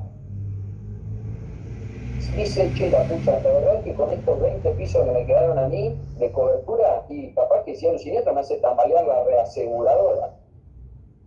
Entonces, los últimos 5 pisos se los cedo a otra reaseguradora. Eso se llama retrocesión. Es contratos entre reaseguradoras. Es un seguro del reaseguro. ¿Me explico? Y también son contratos independientes. También no tiene nada que ver porque cuando la aseguradora le dice al reasegurador, che, pagame la parte que asumiste en el riesgo, no le interesa qué pasa con la retrocesión y más arriba, le interesa que la reaseguradora le pague. Por lo cual tendríamos en ese caso 3 contratos independientes: asegurado con aseguradora, aseguradora con reaseguradora y reaseguradora con retrocesionario o retrocedente. Bueno, gracias. No, por favor. Bueno, venimos, ¿estamos bien ahí? Sí, María Pía tenía una consulta. Ahí le pedí que encienda el micrófono. Profesor, a mí me quedó una duda respecto de la franquicia simple, relativa o no deducible. Sería, si supera la franquicia, todo correría por parte del asegurador. Claro. No se usa mucho, María Pía, pero sería así, es decir, vos decís, bueno, suponete una franquicia de 10.000 pesos, suponete, simple. Todo siniestro hasta 10.000 pesos lo paga el asegurado. Pero si el siniestro supera los 10.000 pesos, suponete un siniestro de 20.000 pesos, los 20.000 pesos lo paga la aseguradora. El asegurado no participa en nada. Perfecto. Yo te decía que mucho no se usa. Generalmente lo que se usa es la deducible, que vos decís, bueno, hasta 10.000 paga el asegurado y de ahí en más paga la aseguradora, pero siempre el asegurador paga algo. Perfecto. Y la otra consulta tengo, Sí. en frente de póliza, ¿estaría la prima comercial más el premio? Sí, en general, digamos, para no darle tanta información al asegurado, no marearlo tanto, se pone la prima más los impuestos y se va directamente al premio. Pero no se detalla tanto, porque si no el asegurado se vuelve loco. Yo le voy a mandar de todas maneras la resolución que dice lo que tendría que figurar en el frente de póliza, pero sí, vos te pones a buscar y no vas a encontrar prima pura, más, ¿entendés? Todo desgranado. No lo vas a encontrar hoy, no lo vas a encontrar en la póliza. Hace muchos años sí, pero hoy no lo vas a encontrar porque, digamos, si no lo mareas mucho al asegurado. Ustedes no se olviden que hoy por hoy la ley de defensa del asegurado ha tenido mucho auge en todo lo que es el seguro, la ley de defensa del asegurado tiene relación directa con la ley de defensa del consumidor. Entonces, se trata de no marear al asegurado con la información que le estamos dando. Gracias, profesor. Bueno, la verdad, yo no llegué a abarcar todo lo que me gustaría abarcar en esta primera clase, pero bueno, como es una unidad muy extensa esta, quería yo desarrollar lo mejor posible todo lo que habíamos visto. Espero que les haya resultado de utilidad. Vamos a tratar en la próxima clase de poder abarcar la mayor cantidad de temas posibles, y lo que no podamos abarcar, bueno, después yo les iré enviando a través de Wanda algunos detalles o algunos consejos de por dónde ir en el repaso. Insisto con esto, yo les fui marcando por ahí lo más importante de cada tema, pero bueno, no se queden nada más con esto, es decir, quédense con el análisis de tratar de estudiar lo máximo posible, de tratar de marcar lo máximo posible, pero bueno, no se queden solo con lo que yo les marqué. Ojalá que les resulte de utilidad y que por lo menos hayamos aclarado conceptos. Bueno, por lo que me están quedando acá, les gustó. Está bastante, me alegro mucho. Así es, Fabián. Intensa fue, bueno. Intenso. Sí, Bueno. sí, bueno. Parece eso yo no soy mucho, por lo menos el desarrollo no, quería más que nada ir avanzando con lo que decía el programa, y bueno, pero, creo que entendieron, espero no haber estado muy apurado para hablar, pero bueno. No, además al puntualizar las preguntas de examen es de utilidad directa. ¿Dónde poner el ojo? Y a dónde tener cuidado, dónde no apurarse y saber exactamente qué se está preguntando. Exactamente. Sí, muy claro fue, profe. Bueno, muchísimas gracias, Julieta, me alegro mucho y... Sí, la verdad que estuvo muy buena el repaso. Muchas gracias. Bueno, muchas gracias. Gracias. No, por favor, eso es usted. Bueno, perfecto. Los que me tuvieron de docente, Wanda, saben que mi mujer y yo tenemos un vicio que es hacer un pequeño cuento, no para esto cómico al final de la clase, pero de 5 minutos para que les quede una sensación un poco distinta. Nunca pasó. Bueno, vamos a cumplir, ¿viste? No puedo dejar las expectativas. Bueno, el cuento que lo cuento rápidamente, es que había un científico que estaba investigando mucho y estaba preocupado por muchas cosas, y un día entra su hijo al lugar donde él estaba investigando y le dice, papá, mira, quiero ayudarte, ¿no? El científico se pone como loco y dice, no me vas a poder ayudar, me vas a distraer. Bueno, te voy a dar algo como para que vos te distraigas y puedas hacer. Entonces agarra un planiferio de un lugar y empieza a recortar todo. Y le dice, bueno, toma, agarráis todos estos pedacitos, unilos y armate todo este planiferio, todo este mundo que te doy y llévatelos. Y el padre pensó, este ingeniero pensó, dice, va a tardar 3 días, 4, y por lo menos lo voy a tener entretenido. A los 10 minutos viene el hijo y le dice, papá, ya terminé. Entonces el científico lo mira, le dice, este chico es un sobredotado, ¿cómo hizo? Entonces le dice, a ver, hijo. Entonces dice, bueno, me voy a encontrar como cualquier otro día. Agarra así y ve que el planiferio estaba perfectamente armado. Entonces dice, hijo, ¿cómo hiciste para armar este planiferio? Si no conoces cómo es el mundo, ¿cómo hiciste? Dice, no, papá, tenés razón. Dice, yo intenté primero armar el planiferio como vos lo habías dado, imposible. Pero resulta que cuando vos estabas recortando todos los pedacitos, yo me di cuenta que del otro lado de lo que vos estabas recortando había una figura de un ser humano. Y yo sé cómo es el ser humano, así que agarré y empecé a armar la figura del ser humano. Cuando tuve completa la figura del ser humano, di vuelta a la hoja y me di cuenta que se había armado el mundo. Moraleja del cuento, lo más importante de todo lo que hacemos todos los días es tener en cuenta que estamos haciendo algo para el ser humano que tenemos enfrente. Vender un seguro, dar una clase, una capacitación, y tener en cuenta que lo importante es que podamos satisfacer lo que está exigiendo ese ser humano de nosotros en la prestación del servicio, en lo que estemos realizando, y hacerlo con la mayor vocación posible, la mayor ganas posible, para que el ser humano que está del otro lado reciba todo nuestro esfuerzo. Así que me alegro si hoy cumplí con parte de ese objetivo. Les agradezco mucho, bueno, que estén muy bien, y les voy a estar mandando lo que quedamos con Wanda. Tal cual, sí. Gracias, Fabián. Gracias, profe. Muchas gracias. Muchas gracias. Buenas tardes a todos. Buenas tardes. Gracias. Hasta luego. Chao. Chao, Hasta luego, gracias. Viviana. Chao, Wanda. Chao, Viviana, buenas noches. Chao, Chao, Vivi, buenas muy bien. noches, Chao, muchas María Pía, gracias. Marcela. Chao, chao.